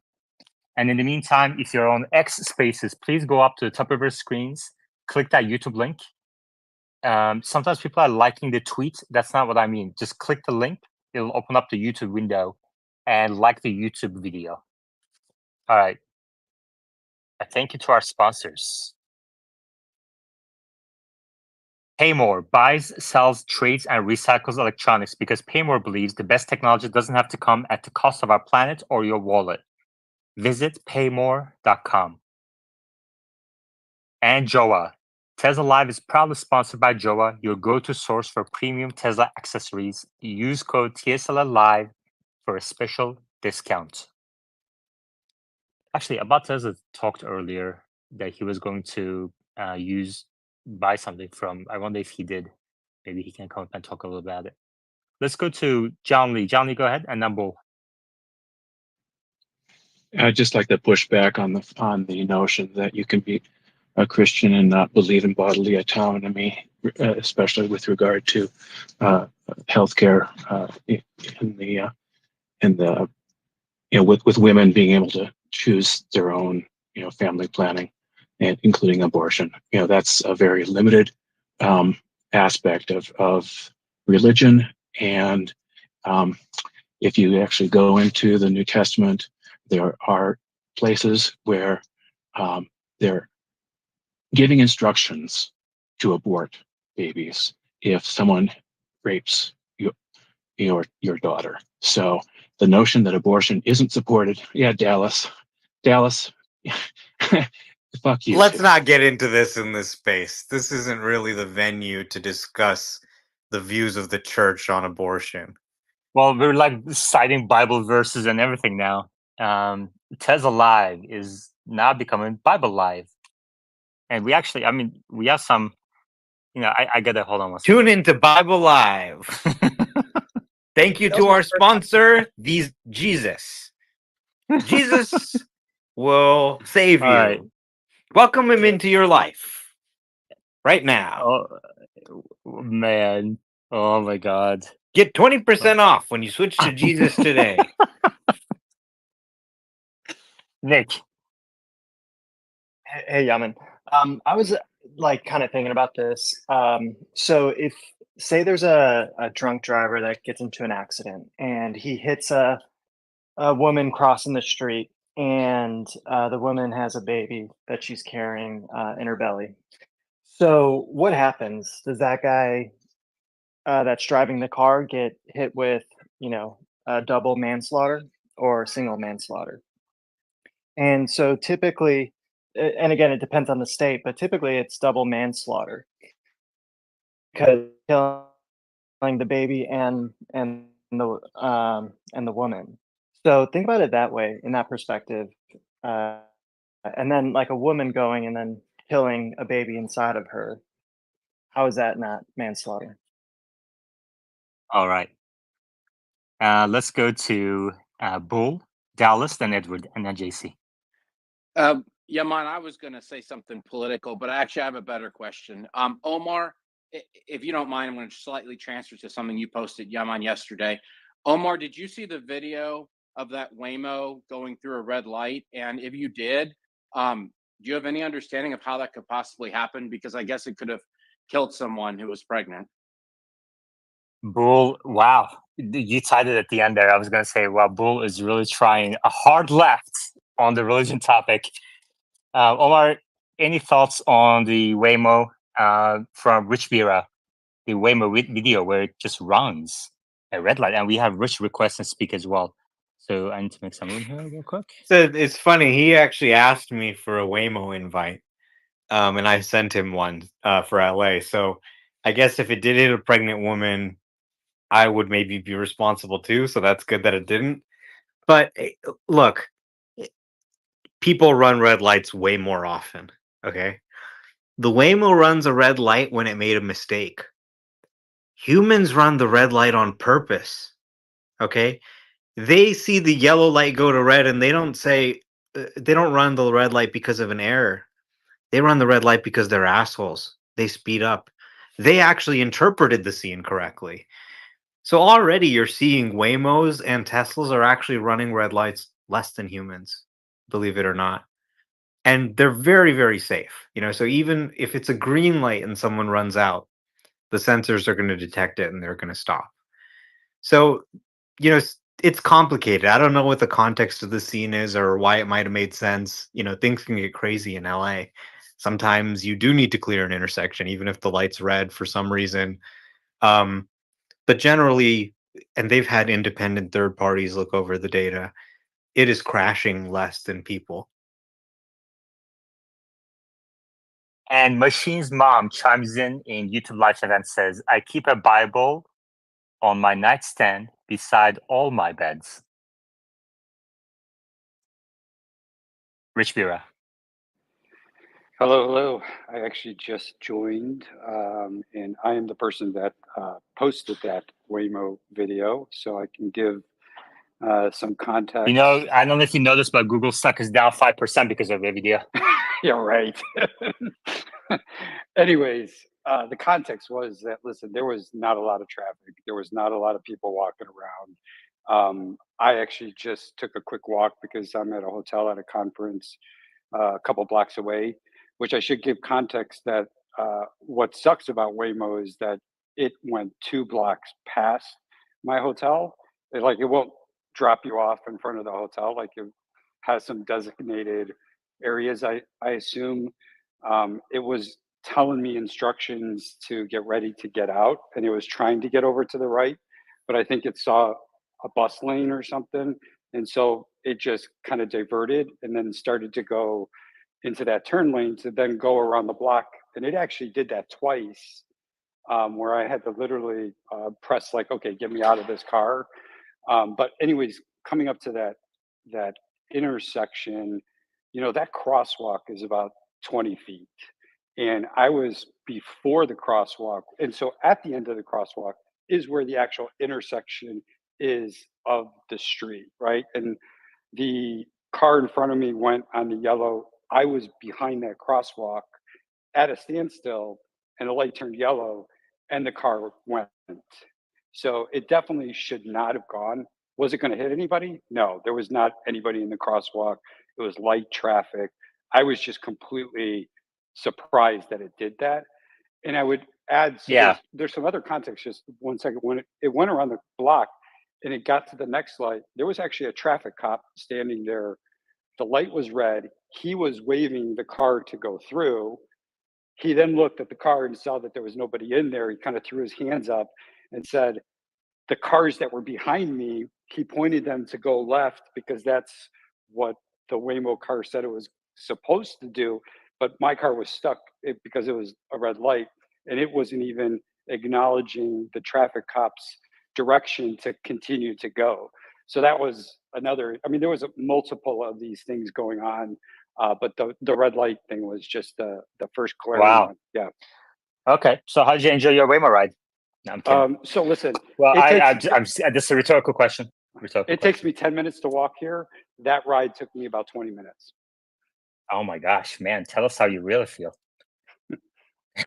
And Omar, thank you for the invite. Yeah. Oh, No, this is what I'm saying.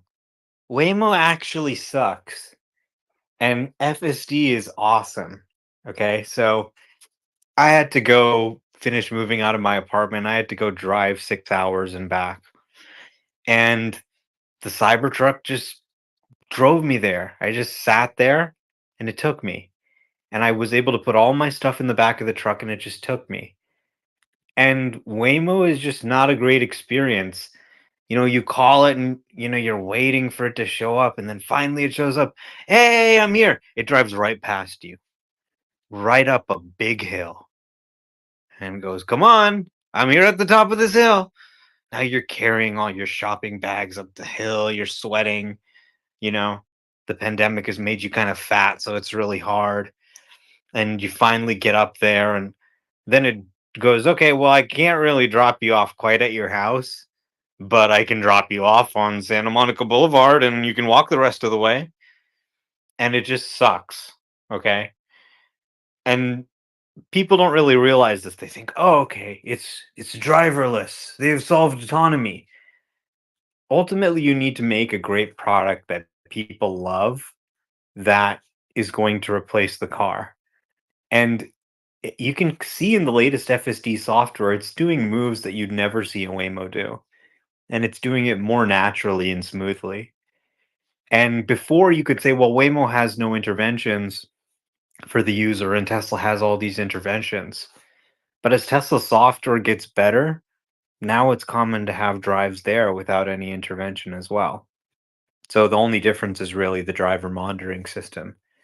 And I think eventually that's going to go away as well, and the experience is going to be virtually identical, except for Tesla, you can own your own car. So it's a little known secret that Tesla's ahead in autonomy, ahead in getting to the finish line.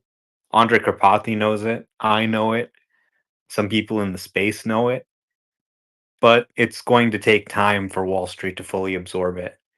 But as people start to test the software, they're starting to catch on. Very good. Edward. Yeah, I just wanted to mention a comment as well about the FSD running the red lights. I've been putting probably more miles than on FSD than anybody besides Omar in the space, about 200 to 300 a day, and it is blowing some lights. Okay, but it's, luckily I'm paying a lot of attention. But the 12.3.6 used to slam on the yellows every single time. So I think we're kind of right in the middle of that element. Edward, did you get your FSD on Cybertruck yet? Absolutely. It's freaking mind blowing. It's too aggressive for my wife, though. Okay. And did you get FSD on your other car, the no nag? Yeah, I'm driving it right now. Okay, perfect. So you So I gotta are let you go. squared away. Yeah, Love you that's guys. great. See ya. All right. Love you too. Let's go to Rich Bira. Yeah, I just wanted to add to what Omar was saying from the user experience. I've got the new Model 3 with 12.5.4 before I left, and so that was one of the things I was really trying to pay attention to was like is there jerkiness? Is there any other thing that's like less human than the experience I have in FSD? And one of the first things, even before I pulled up my camera to try to record, was there was a situation where I came up to a stoplight, and usually there's a car gap between the car that stopped, the Waymo and the one in front of us. And there was a car that came up on the left side, and it turned its turn signal on, and it was trying to inch in because it needed to get in front of me. And I was like, okay, so what's the Waymo car going to do? Because in FSD, it actually notices that and it will let the person in. It's happened multiple times for me. The Waymo was actually inching up like a complete, jerk, just like blocking that person from coming in until it got right next to it and it completely blocked it from going in. The person in the car looked at me like, "What the hell?" And I was like, "There's nothing I could do." And I just thought that was like, it's not even seeing that, and that's the lack of a true like human experience of being, Yeah. nice. Yeah. I mean, despite all the sensors and the pre-mapped routes and focusing on, certain cities, they're not even close in many respects to Tesla FSD. And Tesla FSD is improving at a faster rate. Give me Dallas, then Aaron. Yeah, do you guys think we're going to have some type of like check-in program when you put your car on the robotaxi network? Because the other day, I literally saw this dude and his Tesla looked dangerous. Like he made it look like a WRX for some God knows forsaken reason, but it just didn't look safe. I don't want those people on our network. Dallas? Yeah, in terms of the conversation of Waymo and scalability between Tesla and Waymo down the road, I think something that isn't touched on enough is just overall cost of unit, right? So no one really knows for sure, but I think they've said Waymos can cost maybe around that $200,000 mark based on my research, just hardware alone. And Tesla's, right now we have Model 3s, and allegedly we're going to be getting a lower priced car here really soon at 1010 potentially. And I just think that speaks a lot to the scalability potential for the Tesla fleet. And then that also doesn't even include the fact that Tesla builds their own vehicles. So Waymo is depending on a company like Jaguar, I think they're Jaguars, to develop a vehicle, and they build a sensor suite around that car. But Tesla can design the car from the ground up to work perfectly with their own service down the road, which I think is a tremendous value. Omar, then Aaron. One really important aspect of scalability and running a global services supporting multiple vehicle models. And I think it's interesting that Tesla is now supporting 5 different vehicle models with FSD, and Waymo currently has one, the Jaguar I-Pace. Okay, good. We are going to go to Aram in a second, and we are at 263 likes. If we get to 300 in the next 20 minutes, we will keep the space going. Aram, go ahead. Hi, hello, Omar and David and Yaman.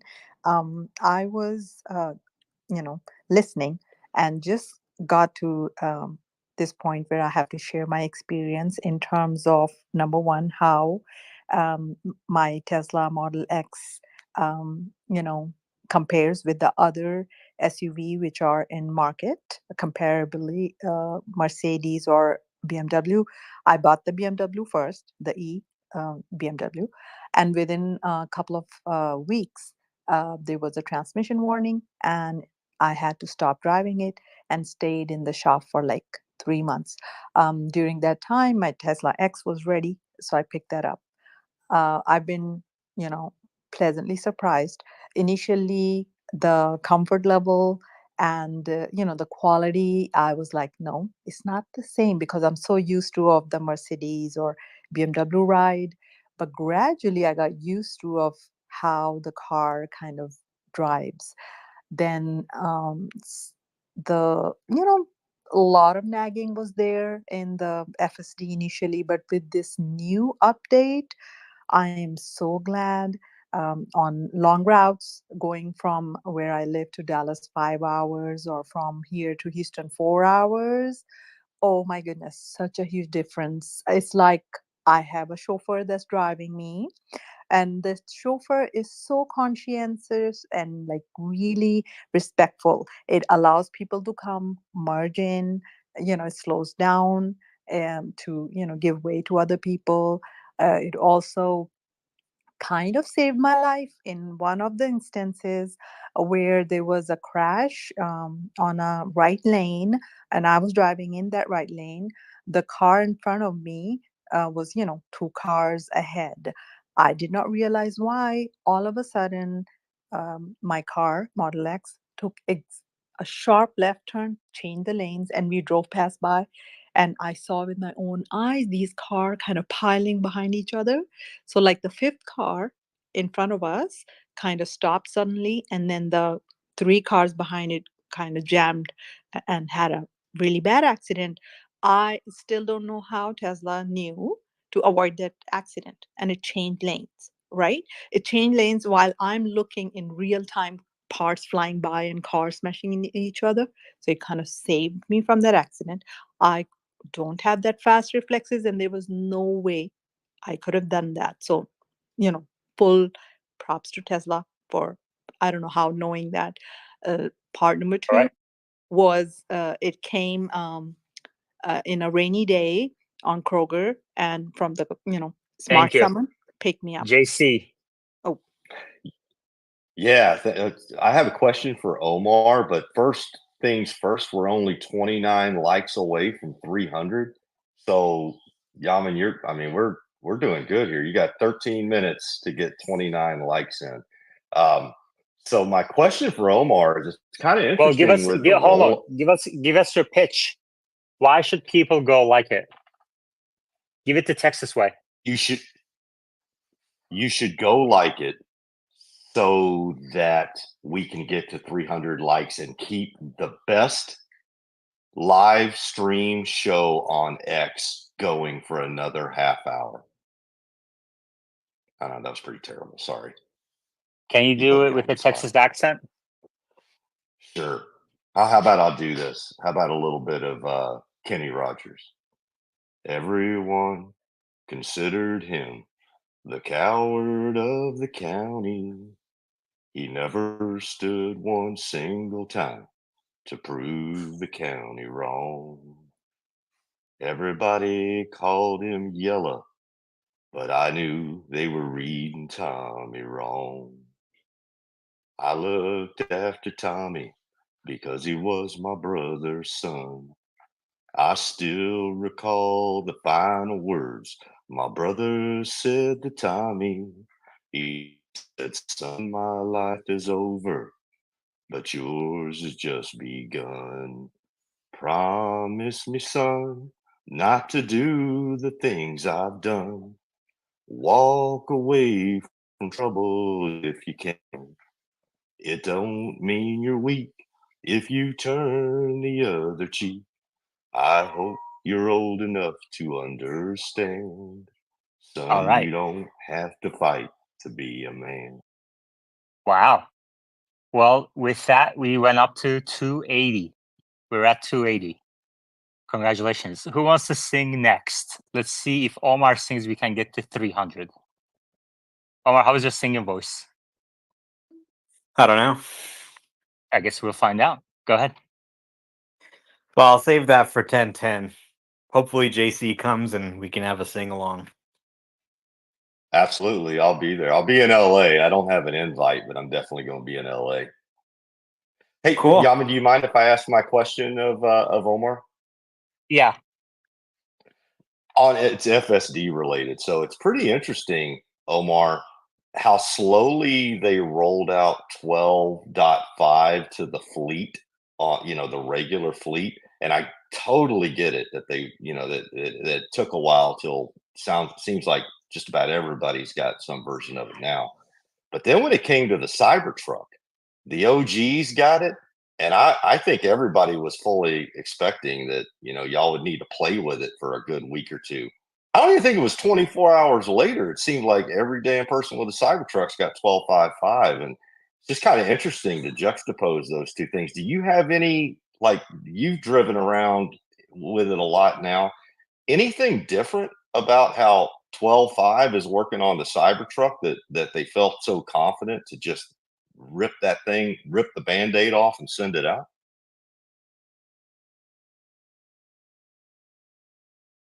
Omar? Um, I think the Cybertruck has really shown me how important it is to have FSD for safety. Like, I was just going out of the lines all the time. Like, with a big vehicle like that, having some form of lane keeping assist is so important. And I think it was just really important to get something out. And I think for a Foundation Series customer, if you paid $100,000 or $120,000 for a Cybertruck, you should get in the early access program and be able to install those updates if you want. So I think that's a good thing to sort of include in the Foundation Series package. But yeah, that story that we heard from, the woman who owned Legacy Auto Cars and owned FSD, that is essentially why I'm buying the stock on a day like today when the bears are saying, "Ah, it's a disaster. Sales are only up 6% over last year." It's because of things like this. I mean, the no nag just went out at the end of the quarter. We haven't even started to see it in the sales numbers yet. And this is obviously going to be a long-term thing. It's not going to be in one quarter or two quarters, but really over several quarters and several years that Exactly. we're going to see this play out. But it really is something where ordinary people are going to say, "Hey, this is incredibly luxurious. This is better than my other cars." And you know what? I think this thing even saved my life. There are going to be people who start to believe it, who start to see examples and say, "Oh, I probably shouldn't leave the house in one of those other cars, even if I do like the little pillow on the headrest or the massage seats." Hey, JC, we have some feedback for you for your singing skills, and I want to read a couple of them. Uh-oh. Uh-oh. No, this is good stuff. Good stuff. Let's see. No Clue says, "How do we tip JC?" David You Herman's tip Yaman. That's how you do it. David Herman says, "Please keep going." And Jeffrey Jones says, he tipped again $2 on Super Chat, and he said, "We went from Bible Live to Classic Country Alive." That's awesome. And Lewis says, If Omar sings, I will use 10 Google accounts to like the YouTube video. Omar, you have to sing now. That's like 10. That's literally 10. We're only 10 away from 300. Would you like to sing Jingle Bells or Happy Birthday at least? Jingle bells. I'll help you. Jingle bells, jingle bells, jingle. Go ahead. I'll save it for a Green Day. Aaron? I just wanted to, complete the point about safety features and how the Tesla in future are not only going to save our lives, but also save time and reduce stress of driving. And people don't realize how far ahead Tesla's FSD system and everything else is compared to other cars.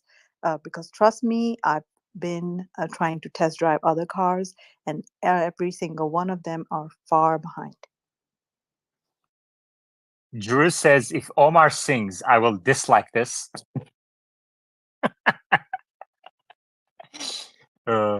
Dallas? Yeah, I'll take responsibility for detouring us into Bible talk and likely getting this space demonetized for the guy who cussed me out earlier. But no, guys, go like the space. It's definitely worthy of a click of a mouse. If you haven't done it yet, there's only, let's see, there's 315 people in here, so there's definitely people who haven't done it yet. It takes about 5 seconds. Yeah. Thank you, Dallas. All right. Man, we haven't even talked about 1010. David Hermes says you lie like wolves. Oh my gosh. I love this space. This space is amazing. All right, let's change some topics. We're going to keep going, obviously. We're very close to 300, and that's good enough. And we're going for a record. Oh, man, we are actually at 300. We're going to thank, congratulations, everybody. Congratulations to all the speakers and all the listeners, everybody who liked and retweeted this space on X, and everybody who took the time to go up to the top and like the YouTube video. It really helps. It's such a big deal. I mean, I see it in the numbers immediately. Like that day, you'll see the viewership increase. There's a direct correlation. No wonder why this smash that like button became so popular. It's really all about the likes. So thank you very much for doing it. And we have a lot to talk about. So we're going to keep it going for at least another half hour. We have 1010 to talk about. We have some news about other companies as well. First, let's go to Jimmy. Paul Ryan.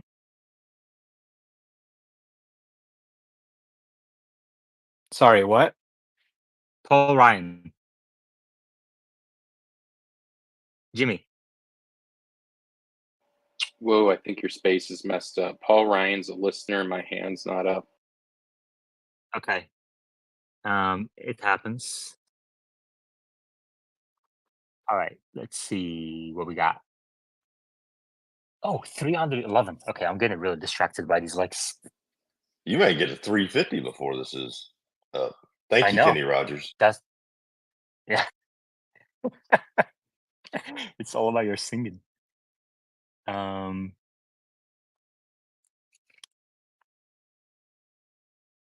right, Omar, 1010. Did you see McDonald's post today?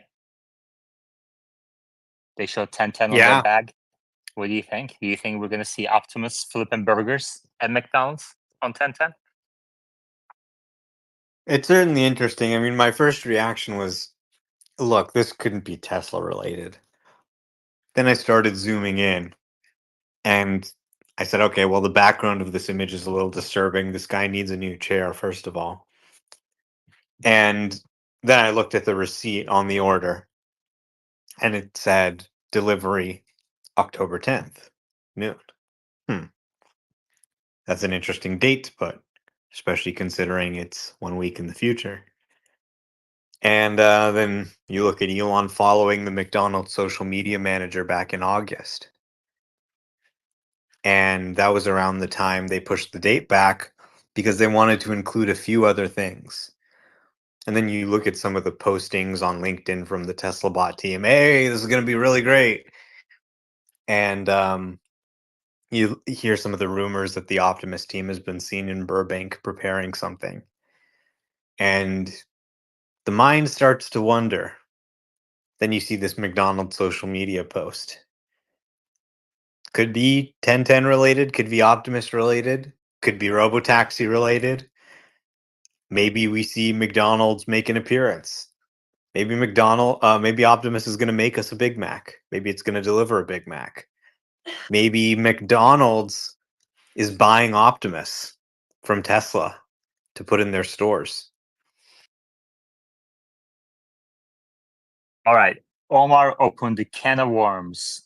Let's hear all the speculations. Come up to speaker board if you have a speculation about 1010. Uzi. Yeah, McDonald's is a promotional company, first and foremost. This is going to be like a Cybertruck and a kids meal. I'm a Mets fan, and they did a great job branding Grimace with the Mets. The Mets have a purple seat now because of Grimace. They're a great promotional company, and their social media team kills it. So it's really just they're building off the 1010 hype.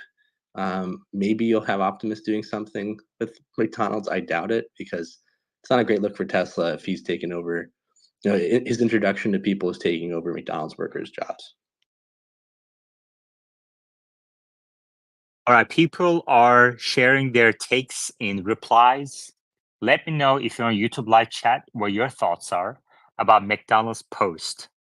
And there's an interesting note. One of the replies is interesting. Let me just confirm this is the case right now. I'm going to the picture. I'm going to post this picture on YouTube live chat as well.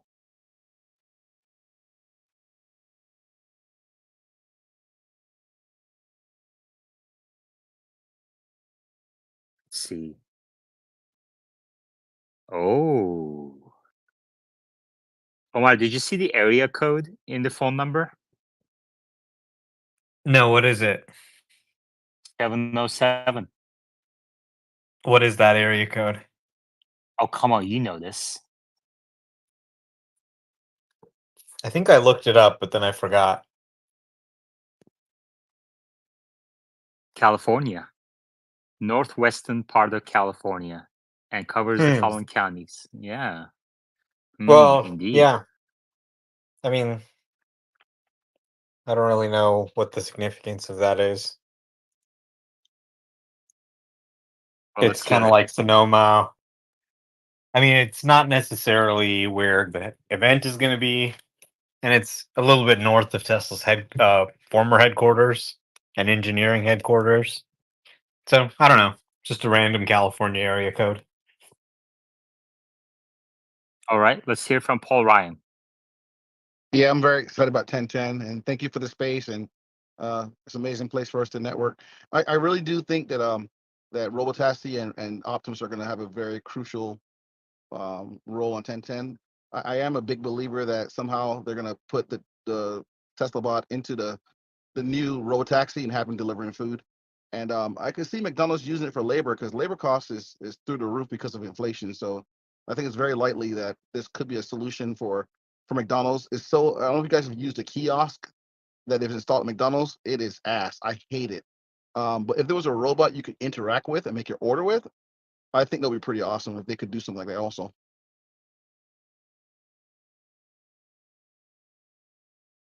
Any other views, speculations?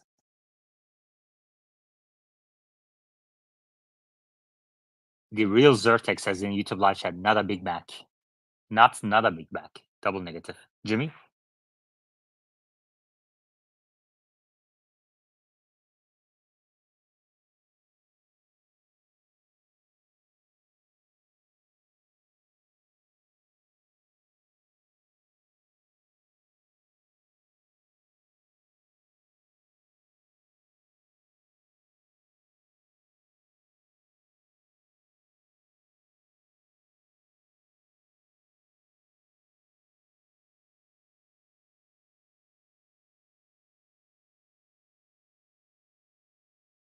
Dude, my question is, how many burgers is Elon eating every single day that McDonald's is such a big friend?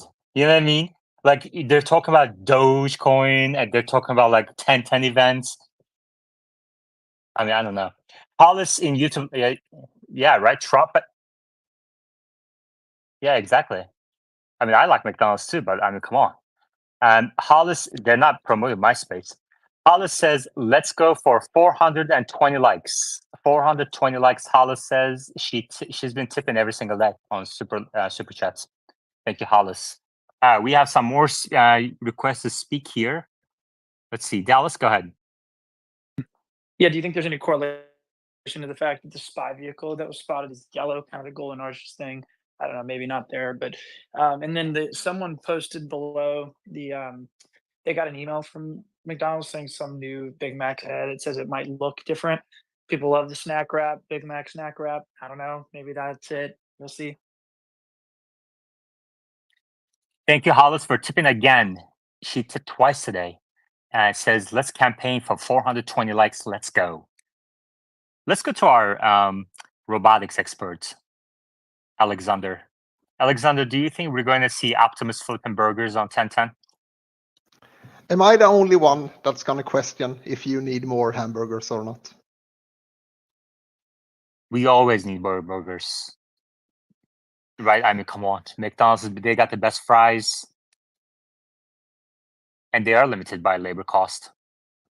I didn't see that Elon had actually commented on the post with a laughing emoji. I'm not sure if that's a confirmation or a denial or just a laughing emoji, but it's certainly going to get people talking. Definitely. I mean, look, listen, even if there's no demo on 1010, is anyone on the board doubt that Optimus will one day be in McDonald's stores?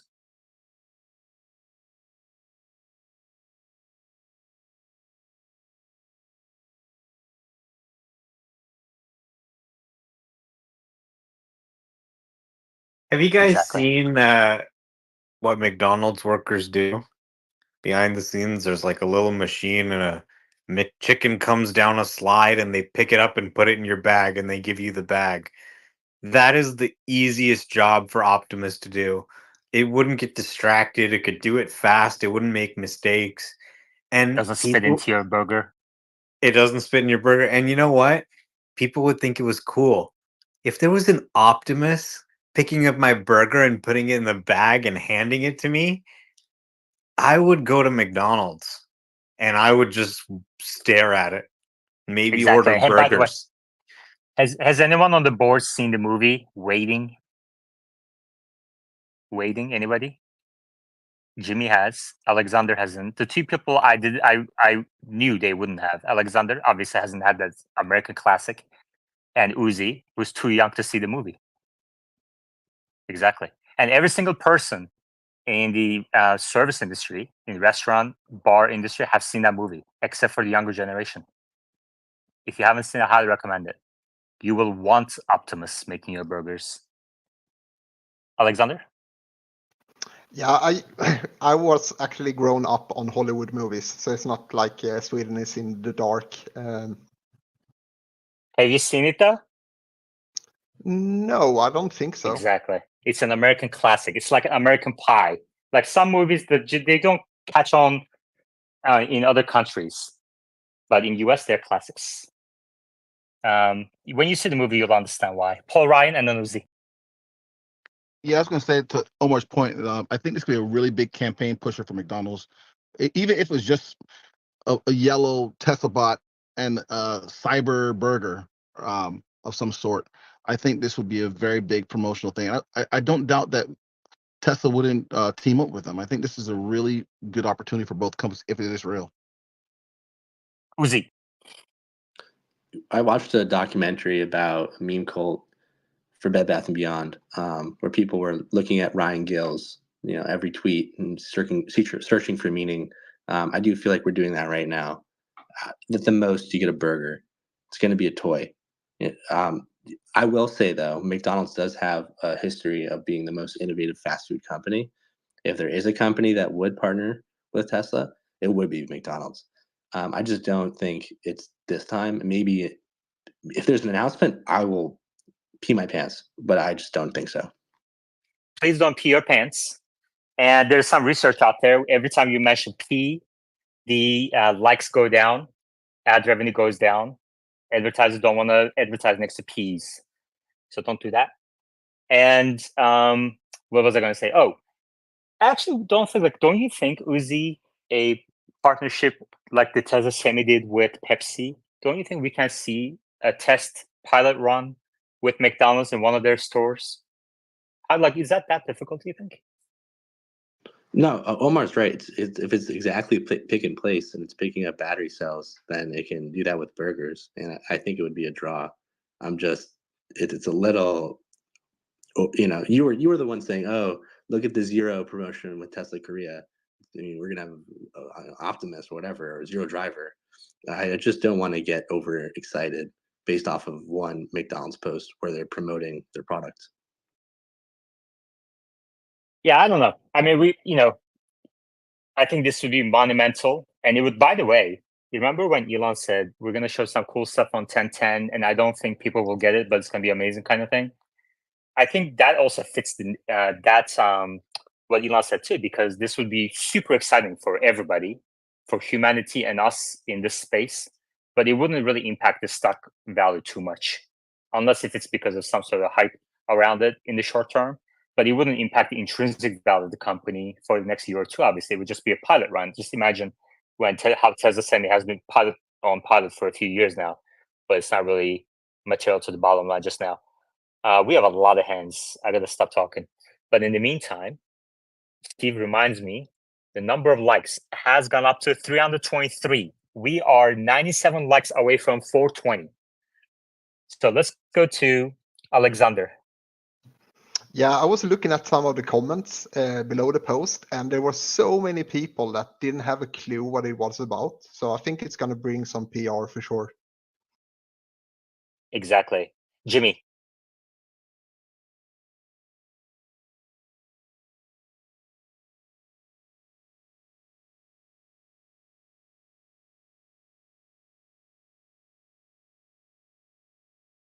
Interesting. Omar.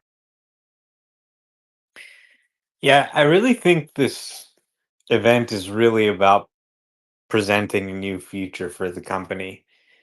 The fact is, EVs, the ball has been set in motion.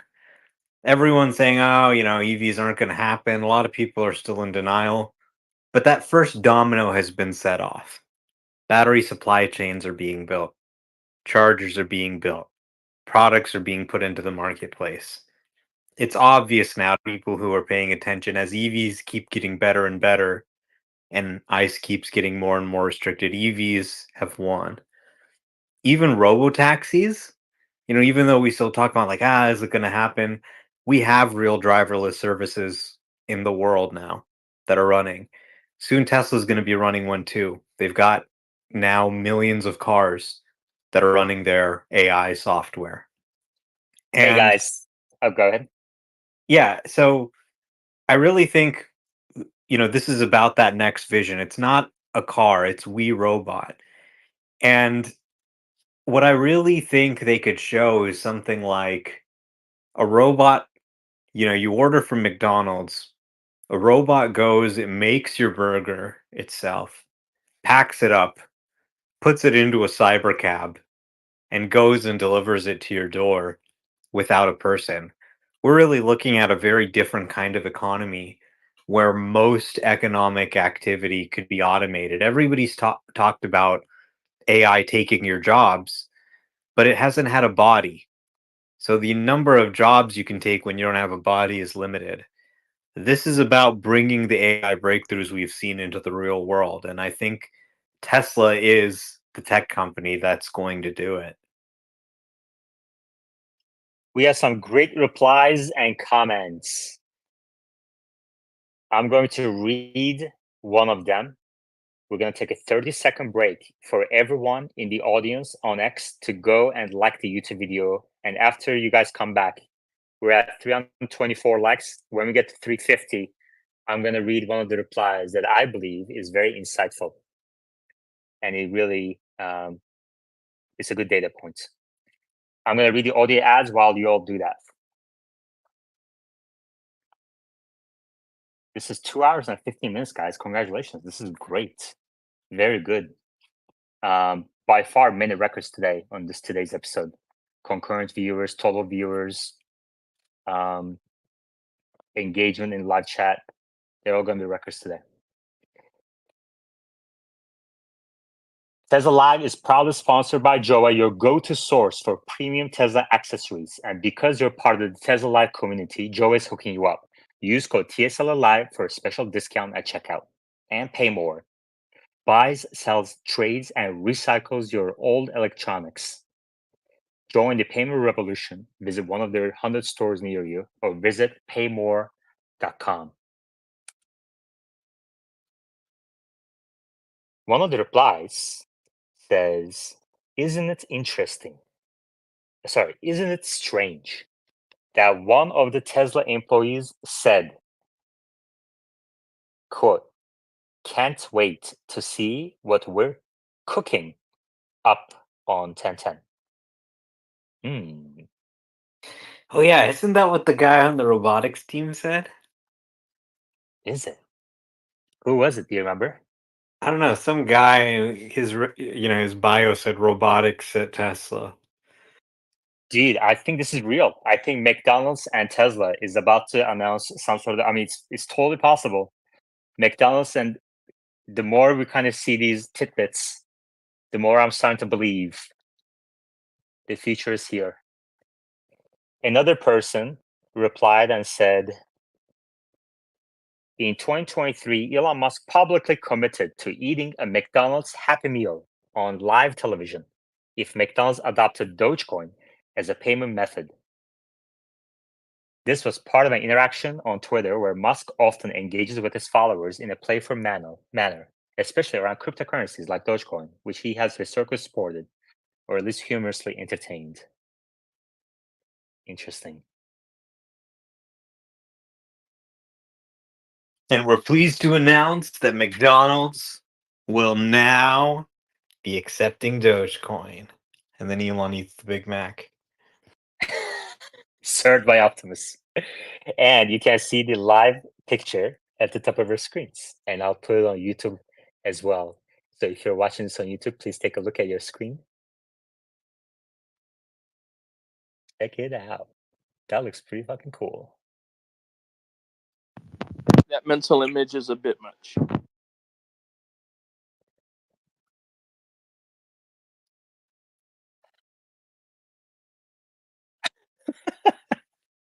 Optimus will fix the McFlurry machine. Oh, this is great. Wow. Look at that shot. I don't know. That looks pretty awesome. Yeah, just to throw it in there, when I was a kid, the games and stuff were really awesome, and that was a real big attraction. Like the tech was awesome that McDonald's was doing back in the day, and if they bring that back, I think that would really be good for their brand. And it's like, how do these corporations, step into the future as Tesla already has? Uzi, are Yeah, you starting to believe? I did quote post the guy, the robotics guy, with the video of Optimus picking up an egg like 5 days ago. So I am kind of a clown. I also wanted to mention, I put that in the chat. Also in the chat, please check out the demo with Chad that he posted about 6 months ago. Just so you can familiarize yourself with him and the product at Palantir. Sorry, Uzi, can you repeat the last part? Yeah, so Chad does live demos for AIP Now, which is Palantir's, I guess, cutting edge AI product. So it's like a 5-minute video in the chat where they're using like football as an example. So it should be light. This is actually one of the first videos I got to know Chad from. All right, great. Continuous learner. Yeah, I also think I met posted. that guy. Or Yeah, I so met him nice. virtually. All right, so you're going to be here tomorrow at 2 p.m.? I went to 2 p.m. Eastern. Palantir. I went to Palantir and he was like, "Oh, did you take FSD this version here? I can't wait to get it on my car." So I think he's a Tesla driver too. Okay, you're ruining my agenda for tomorrow, but whatever. All right. This is great. Dallas.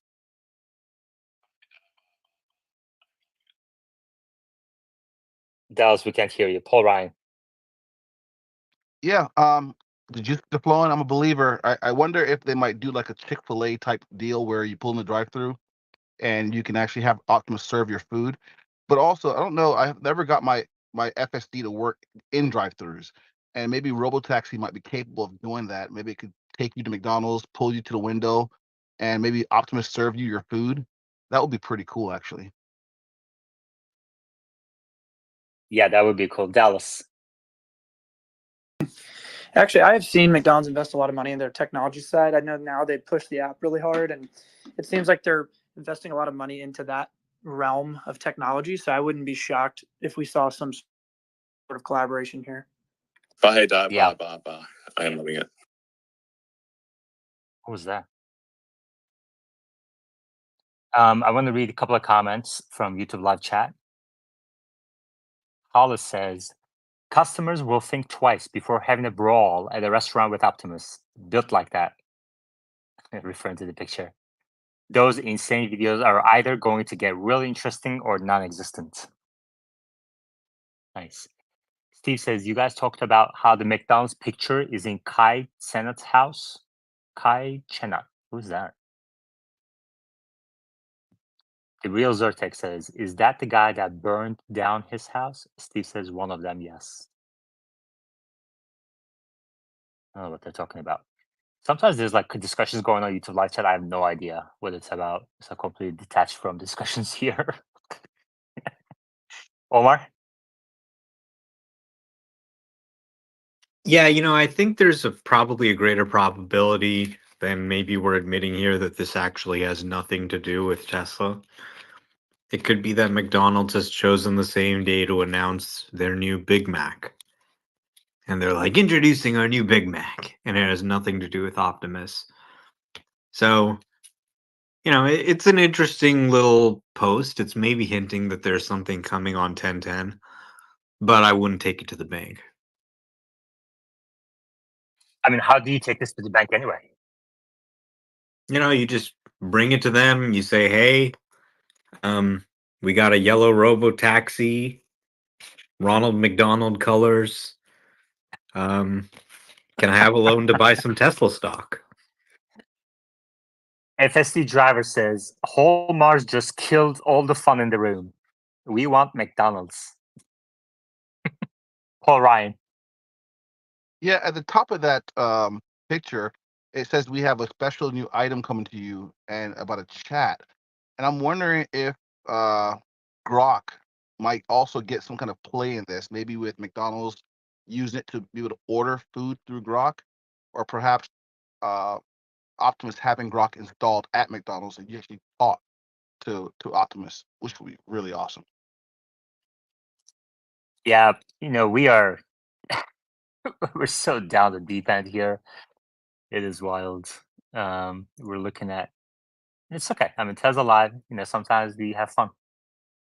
And like I said earlier, even if this happens, which I think it's a non-zero probability, it's probably it's not very likely. I'm guessing, but in any case, it's just going to be a demo. Even if it happens, it's going to be a demo, which means we're still years away from at scale manufacturing and deployment of Optimus. But would it be bad to see what the future looks like in a restaurant? I wouldn't complain. Omar, and then Alexander. All right, so just because it's probably not any of this doesn't mean we can't wildly speculate. And I would like to wildly speculate that yellow vehicle we saw is a McDonald's robotaxi, and that big box we saw in the back is a machine that either keeps McDonald's hot or even makes McDonald's right there in the back of the Cybercab. And this thing just goes around making McDonald's and delivering it to people. I'm sold. Alexander. Yeah, I can't top this. But I mean, it says not a Big Mac. How can that not be Tesla related? Exactly. That's what I'm saying. 1010, not Big Mac, 707 area code. But can you guys please pick a Los Angeles area code at least? to make it more Alexander believable. is just mad that it's not a Haagen-Dazs delivery. Haagen-Dazs? What is that? There's a Omar. If you look at this picture that McDonald's posted, and if you're watching this on YouTube, this is on your screens. And John Lee, thank you very much for a $10 super chat. I highly appreciate it. And if, John Lee says for the swear jar. It's totally fine. Yeah, I mean, by the way, like the reason why I think in the last year when somebody swore the YouTube episode would get demonetized because it's such a new channel. So it can happen again, but it actually hasn't happened in the last month or so, which is a good development. But if you know these likes, as we get over these milestones of 2,000, 3,000, 4,000 subscribers, these kind of hiccups will also go away. And in the meantime, we have again triple-digit concurrent viewers on YouTube. Record amount of super chats today, record amount of views and likes while live, and it's going to be a record number of views total overall as well. Credit to all speakers. Omar, did you see that chair behind the McDonald's bag? It's like worn down. What do you think that means? Yeah, it's a little disturbing. 1 second here. Sorry. It looks like Optimus sat on it. I don't know. Uzi? Oh yeah, with Chick-fil-A, I saw like an autonomous vehicle. Looks like it was using LiDAR and it was supposed to deliver your food. So if we're gonna speculate, maybe you have the what robo taxi, make robo taxi or something. Mick Robotaxi Dallas and then JC. Yeah, the only reason I think that there might be anything going on here is because Elon replied to that McDonald's post like an hour ago. Everything in my brain tells me that these have no correlation. They just happen to be having some product unveiling on the same day. But again, could be wrong. I think it'd be really cool if they were tied together. Yeah. JC. I think the next partnership is going to be Optimus and the Waffle House, and it's going to single-handedly bring the crime rate down in this country by 27%. Trevor. So that chair, so that room that they're showing behind the McDonald's bag. So there's a really famous streamer. His name is Kai Cenat. That is his chair. He's always sat in. I don't know if he does a lot of big promotions and stuff. I don't know if that's a hint for him or if they're just using that because they said in the chat, they said the chat's going to go wild on 1010 and he has 100,000 people that watch him when he streams. So they could just be a play on words or I don't know, but I decided to let y'all know that that's who that was. All right, I'm going to go to Uzi and then Adil, and then we're going to take a turn around the speaker board. I'm going to ask everyone to assign a probability to seeing Optimus working some sort of relationship or a partnership with McDonald's on 1010. Okay, Uzi, Adil, and then we're going to take a turn around speaker board. Yeah, for more context, Kai Cenat was the guy who came to New York City, and then his followers started rioting. So he has movement, as the youth say. Adil.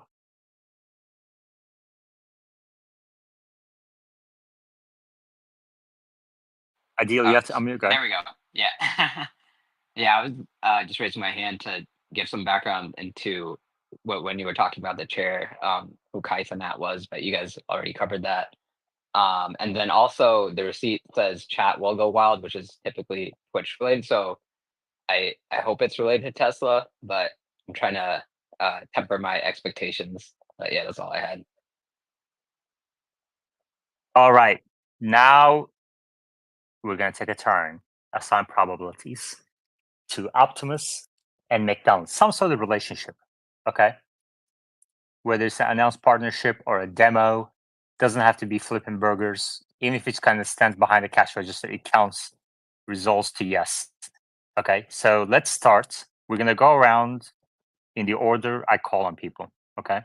Let's go to Trevor. Trevor, what do you think is the probability that we're going to see some sort of a Optimus McDonald's news on 1010? 1010, I say, let's go 10%. All right, Sean. Sean is hanging out on the speaker board without. Sean, come on. You got to unmute. 3, 2, 1. Okay. In my opinion, it's one of those things where it would be hard to see it not being just a matter of time, and it's just time until it got to that point. Would be the way that I would think of it. Okay. If you're watching this on YouTube live chat, please leave your probability estimate in the live chat.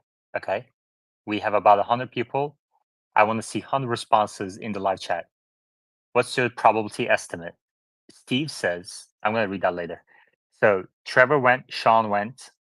Let's go to Adil. What's your probability estimate? I'm gonna keep it low at like 20%. 20. Yeah. Let's go to Paul Ryan. Man, too many pictures of Optimus touching eggs and stuff, and that's very McDonald's to show you cracking fresh eggs. I'm 110% in. 110%. Okay, I went to the wrong person. Thanks. I was trying to go from low to high. Let's go to Omar. Sorry, what was the question? There was this couch cleaning guy here, and I was trying to pay him, and Zelle wasn't working. All right, we'll get back to you. JC. I'm going to move the decimal over 1 and say it's 101%. Just makes all the sense in the world. Wow, the optimism bias is alive and well in this space. Dallas. Yeah, this being a McDonald's collab, I'm going to put this at like a 0% after hearing the Kai Cenat thing. That makes way more sense. This is like a Travis Scott type promotion, just a celebrity endorsed meal. So I'm going to go with a whopping 0% for 1010 at McDonald's collab. Oh, a whopping 0%. Uzi. 45%. Okay, and Steve Steranka says 70% on YouTube live chat, and Hustletown says 42%. Let's go to Jimmy and then Omar.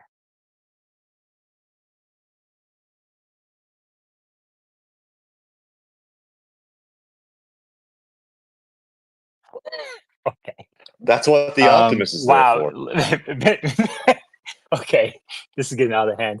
We have the range of probability estimates goes from 0 to 110% right now. Alexander, then Omar. I would say 50%. Okay. Tesla hype says 0.9%. Highly unlikely for 1010. Too much risk for a live tech demo. Yeah, Tesla doesn't take any risk.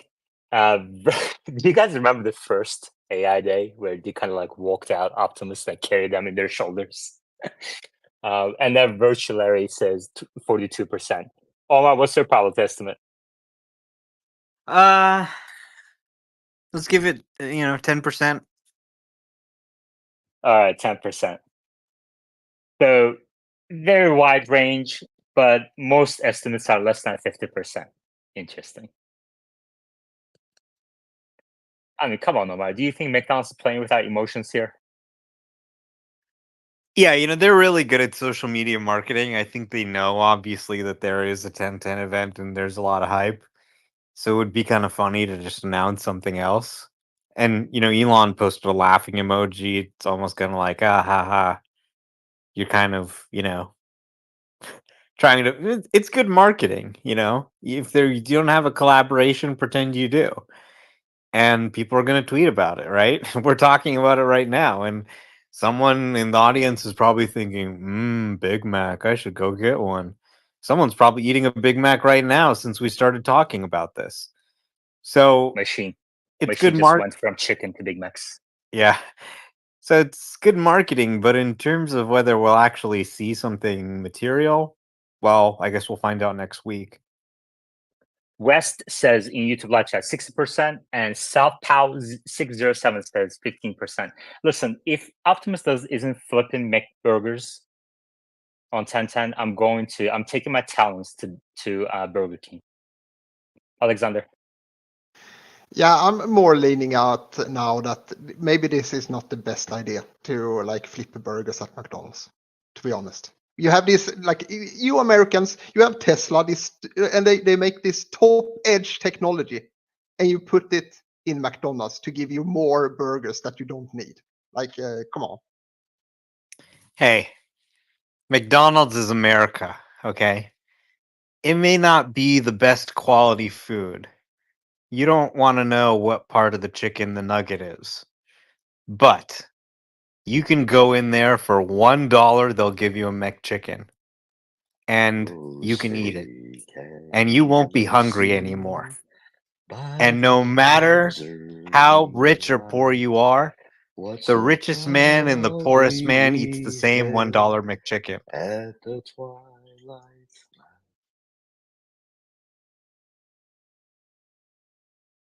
It's the most American thing. All right. I was laughing so hard that my app crashed. Okay, seriously. Okay. Hustle Town says so much American envy. It's true. True. Steve says a McDonald's collab would be the most American collab. That is also true. Trevor. In all seriousness, though, like the way that McDonald's does their social media, I wouldn't be surprised if this does like maybe lead to something in the future. Maybe like a little, maybe it's something so small like a Tesla Cybertruck toy or something. But with the way they like to promote their stuff, I wouldn't be surprised if it leads to something, whether small or big. It has to. Something. I mean, the semi demo with or pilot with Pepsi worked out great for Tesla and both companies, really. I think. Paul Ryan. Yeah, that's a good point. Is that you have these large campaign companies like Pepsi, they actually, because they adopted early, it made other companies take it serious.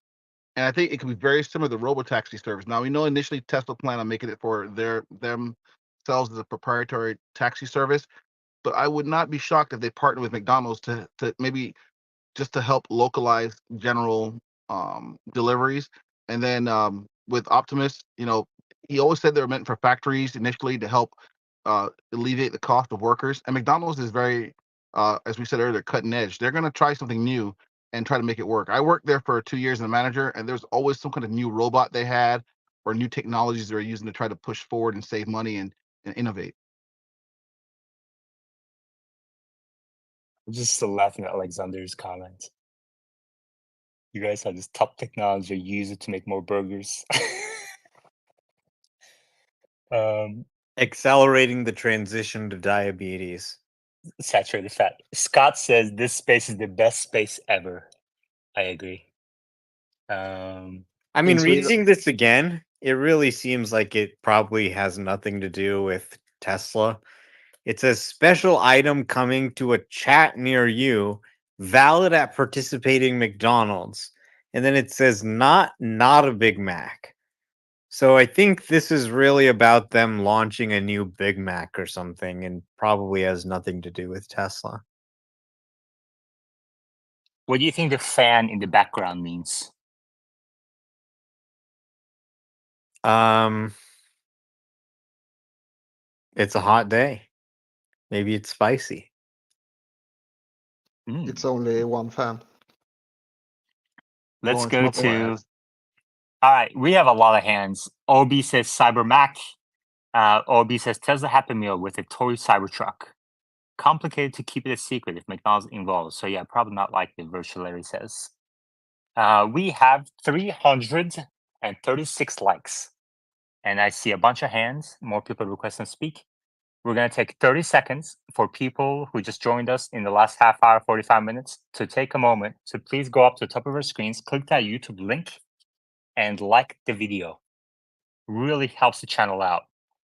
If you can keep this pace going, guys, I mean, I think we're going to get to 10,000 subscribers before the year end, which is pretty good. So please take a moment, 30-second break.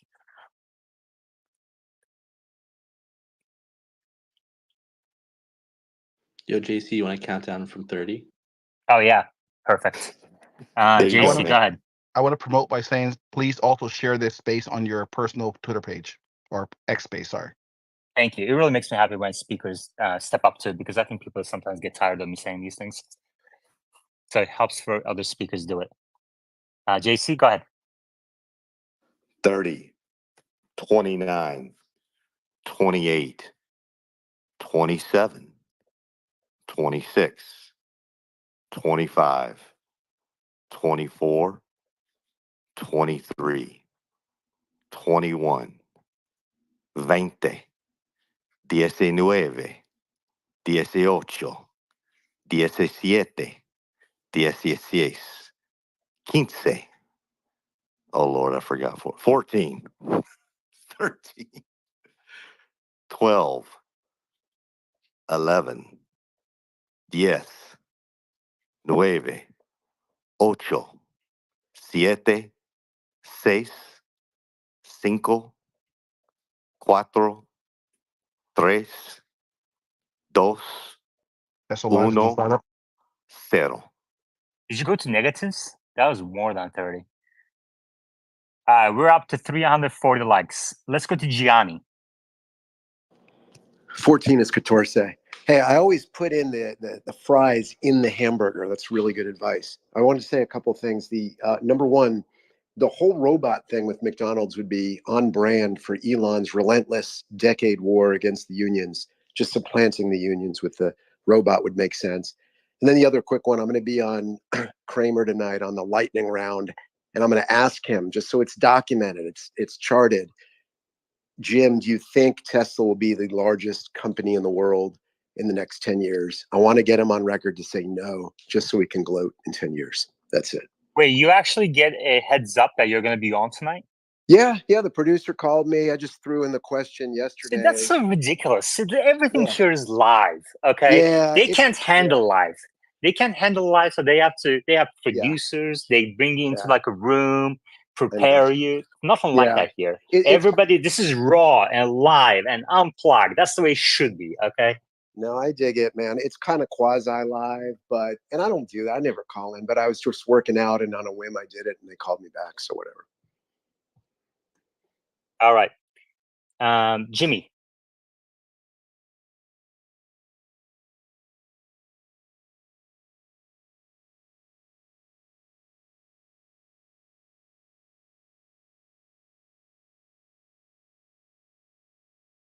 Don't know, Dallas.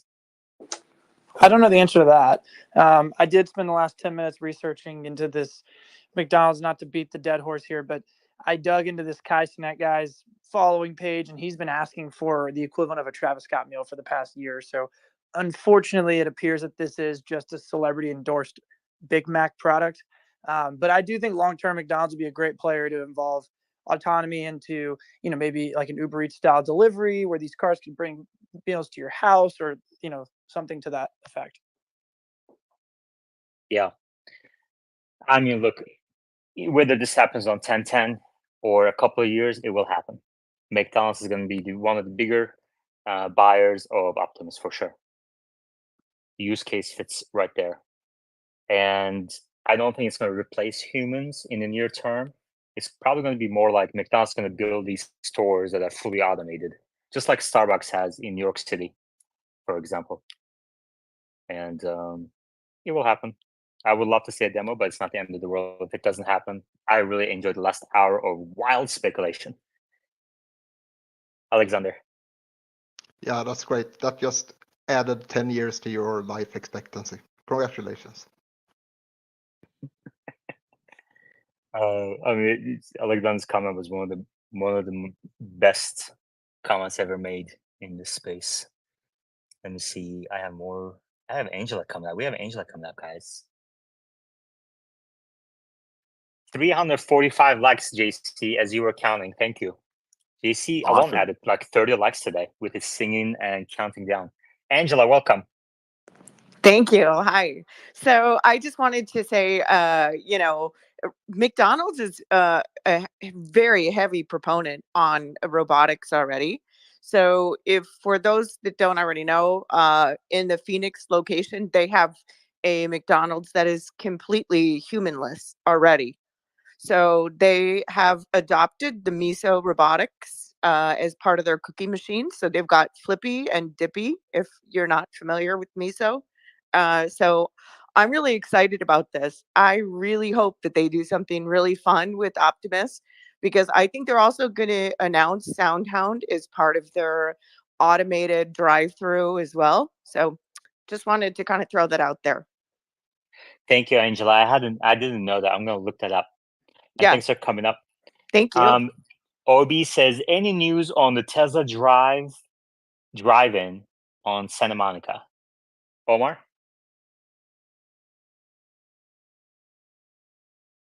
Omar is busy with the carpet clean. Yeah, I actually had no idea they had an automated McDonald's. That's pretty awesome. I was just Googling it.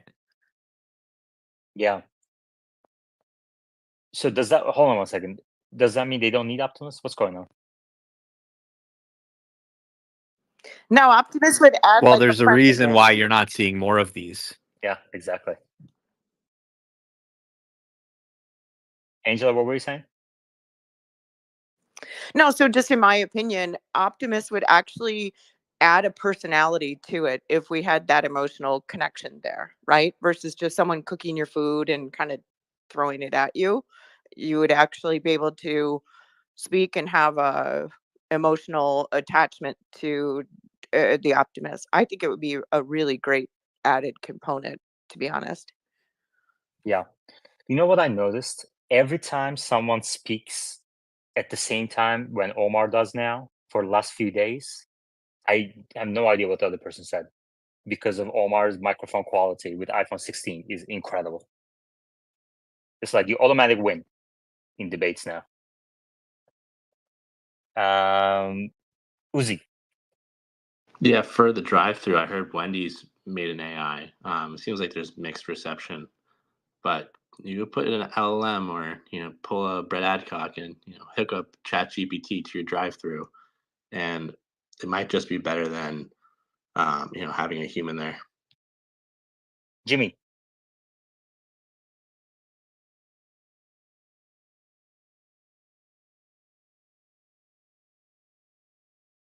Well, are you using AirPods or speaking directly into the phone? Well, then it doesn't matter. We're talking about the microphones on the phone. Well, take them off, and let's have you and Omar talk at the same time. See who wins.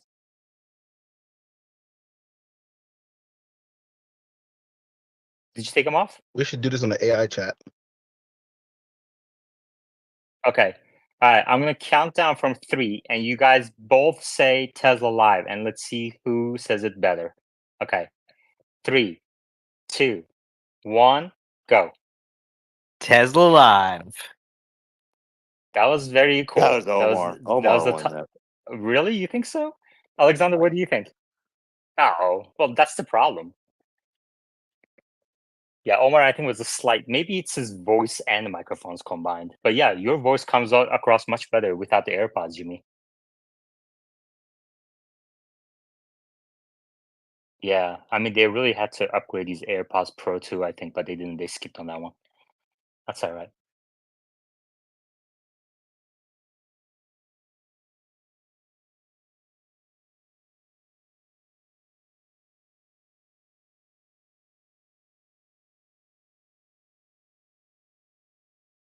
All right. Who is next? Paul Ryan. Yeah, like I can't overstate this. And I think that a partnership would be amazing. I mean, I haven't been to McDonald's probably in 6 months, and if they have a freaking robotaxi come to my house, or to go see Optimus. Jimmy, can you do a sound check real quick? Just say sound check. Yeah, sound check. Okay. And YouTube, please let me know if that worked. JC. Yeah, I find it funny when everybody says that they never go to McDonald's, but yet when you drive by it, there's like 4 lanes in the drive-through and it's backed up to the feeder on the highway.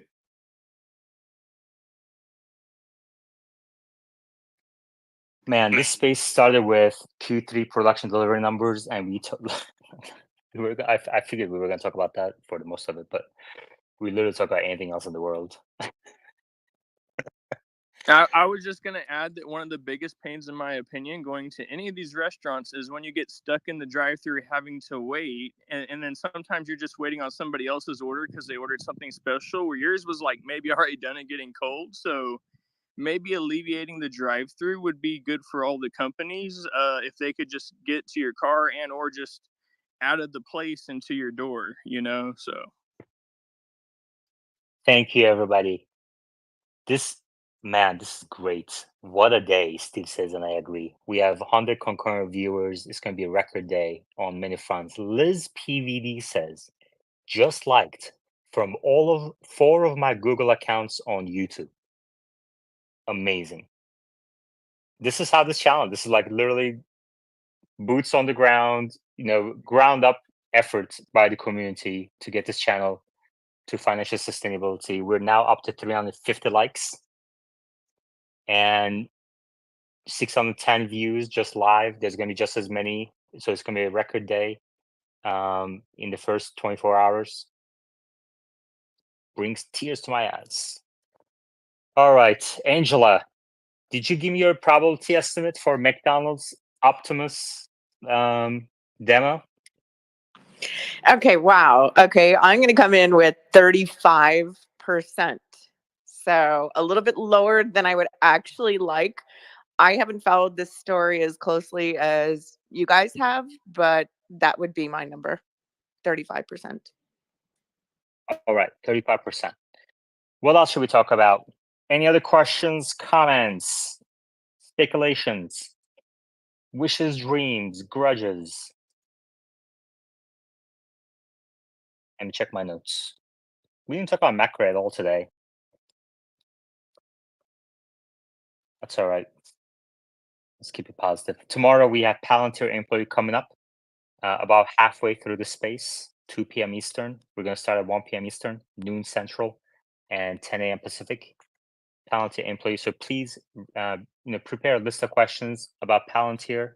There's a lot of confusion out there about what they do and how they make money, etc. About their products. And Uzi, thank you very much for organizing that. Jimmy, Yeah, can I say Angela, one more? Yeah, one more comment. Like, I don't want to talk too much about Miso Robotics, but it's been featured with the All-in-One podcast, All-in Pods, right? They're all Beastie Boys, right? So Jason Kokonis and, Elon are obviously our good friends. So that's, again, just another, I think, a positive for the robotic sector in general, with the Optimus potentially being added as a surprise. Just yeah, I mean, Optimus is definitely going to make an appearance on 10. Yeah. There's no question about that. No question. But we're trying to just understand this McDonald's tweet today. But Omar's probably right. I mean, a lot of times these companies kind of try to ride the wave of hype going to these events, and McDonald's is really good with social media, so it's probably nothing. But there's a lot of hints they throw in there. Well, and they're all JV guys, so you can add that component to it as well. It's kind of what I'm saying. Yeah. Yeah, Jimmy. Before I leave, my hope, I don't think it's going to come true, but I just really want Tesla to make a bigger vehicle. Not a Cybertruck, but an SUV that's bigger. That's just my dreams. I need it. All right. If you have any other dreams you want to share, throw into the dream jar, wish jar, or wish pond. We do have Tesla employees listening, so say your dreams out loud. Maybe they'll come true. I'm hoping my dream will be that Tesla will make this robot available within the next 2 years, and that 1010 will be a product launch for the actual Optimus to come to homes. Angela, what's your dream? Oh, whoa, we're gonna go deep there. I got lots of good dreams. Yeah, I mean, I would love a Cybertruck with the glass ceiling, so I could look under the stars and have that as just look under the stars all night. It's my dream. Do it every night, but to do it in a Cybertruck would be pretty cool. Do you mind sharing whereabouts you live? Which state, at least? Yeah, no, I'm in North Scottsdale. North Scottsdale. Yeah. Have you ever been to a dark sky park? So where I live is total dark. It's part of the community that you're not allowed to have the lights. So I don't need to go anywhere. Yeah, it's part of my rules. Perfect. It's That's beautiful. awesome. Yeah. When you say my community, is that like a few miles around, or just kind of like that neighborhood? Yeah, no, it's really at the mountains, right? So the how do I say it? Yeah, I mean, it's a few miles around, right? So Yeah. Yeah, I went to a dark. If anybody if anybody in the audience or the speaker board hasn't been to a dark sky park, I highly recommend it. And when you go to a dark sky park, these are designated areas in which you can't have white light. So you're gonna see houses with like red light, and that's to kind of protect, against light pollution. And as soon as you enter this area, the sky just looks incredibly beautiful. And so if you like stargazing and you haven't done that, I highly recommend it. Look it up. They're all around the U.S. and I'm sure in other countries as well. And yeah, Alexander. Yeah, if you haven't seen the galaxy with your own eyes, you're missing out. Yeah, exactly. And then the one tip for dark sky park is make sure you go at new moon. So you have to go on that day. If you go one day before or one day after, it's not the same experience at all. So look up the times to go to. All right. Any other comments, questions? Omar, how you doing over there? How was the couch cleaning coming? Great, he's out of here. All right. Well, we did great today. This is 3 hours into it. We have 359 likes. Definitely records all around. Drew says, bank it. McDonald's hires social influencer to order Big Mac and Optimus delivers it, or Optimus is working in the drive-thru. Influencer also streams the experience. Not a bad guess on YouTube Live chat. Hollis says, you guys prove me to I'm not depressed. Prove to me that I'm not depressed. Just a little nocturnal and recalibration to monumental shifts with everything I used to think was true because it was on the news. And the real Zertex says, I was 4 weeks in Honduras, Caribbean, and the night sky was the best part. All right. Angela? okay, I'm sorry. One last comment I wanted to make around a comment, right? That is happening on October 2021. If you guys are not familiar with the comment that is happening, it has not occurred in over 80,000 years. So keep a close eye on the sky. October 2021. Thank you, Angela. All right. Omar, would you like to close us off?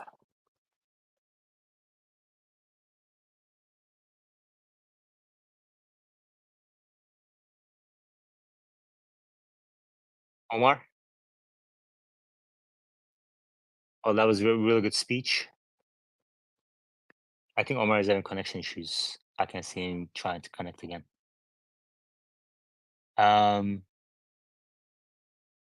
JC, since you're the star of this episode, why don't you close us off? I want to close it out by apologizing to Uzi for making fun of him about counting backwards since I missed like 3 numbers and I screwed up in 2 languages. So apologies.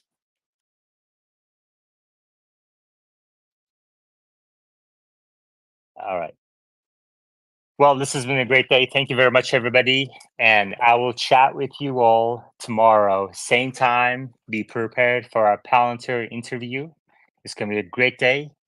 And thank you very much for joining us today. Talk to you tomorrow. Take care.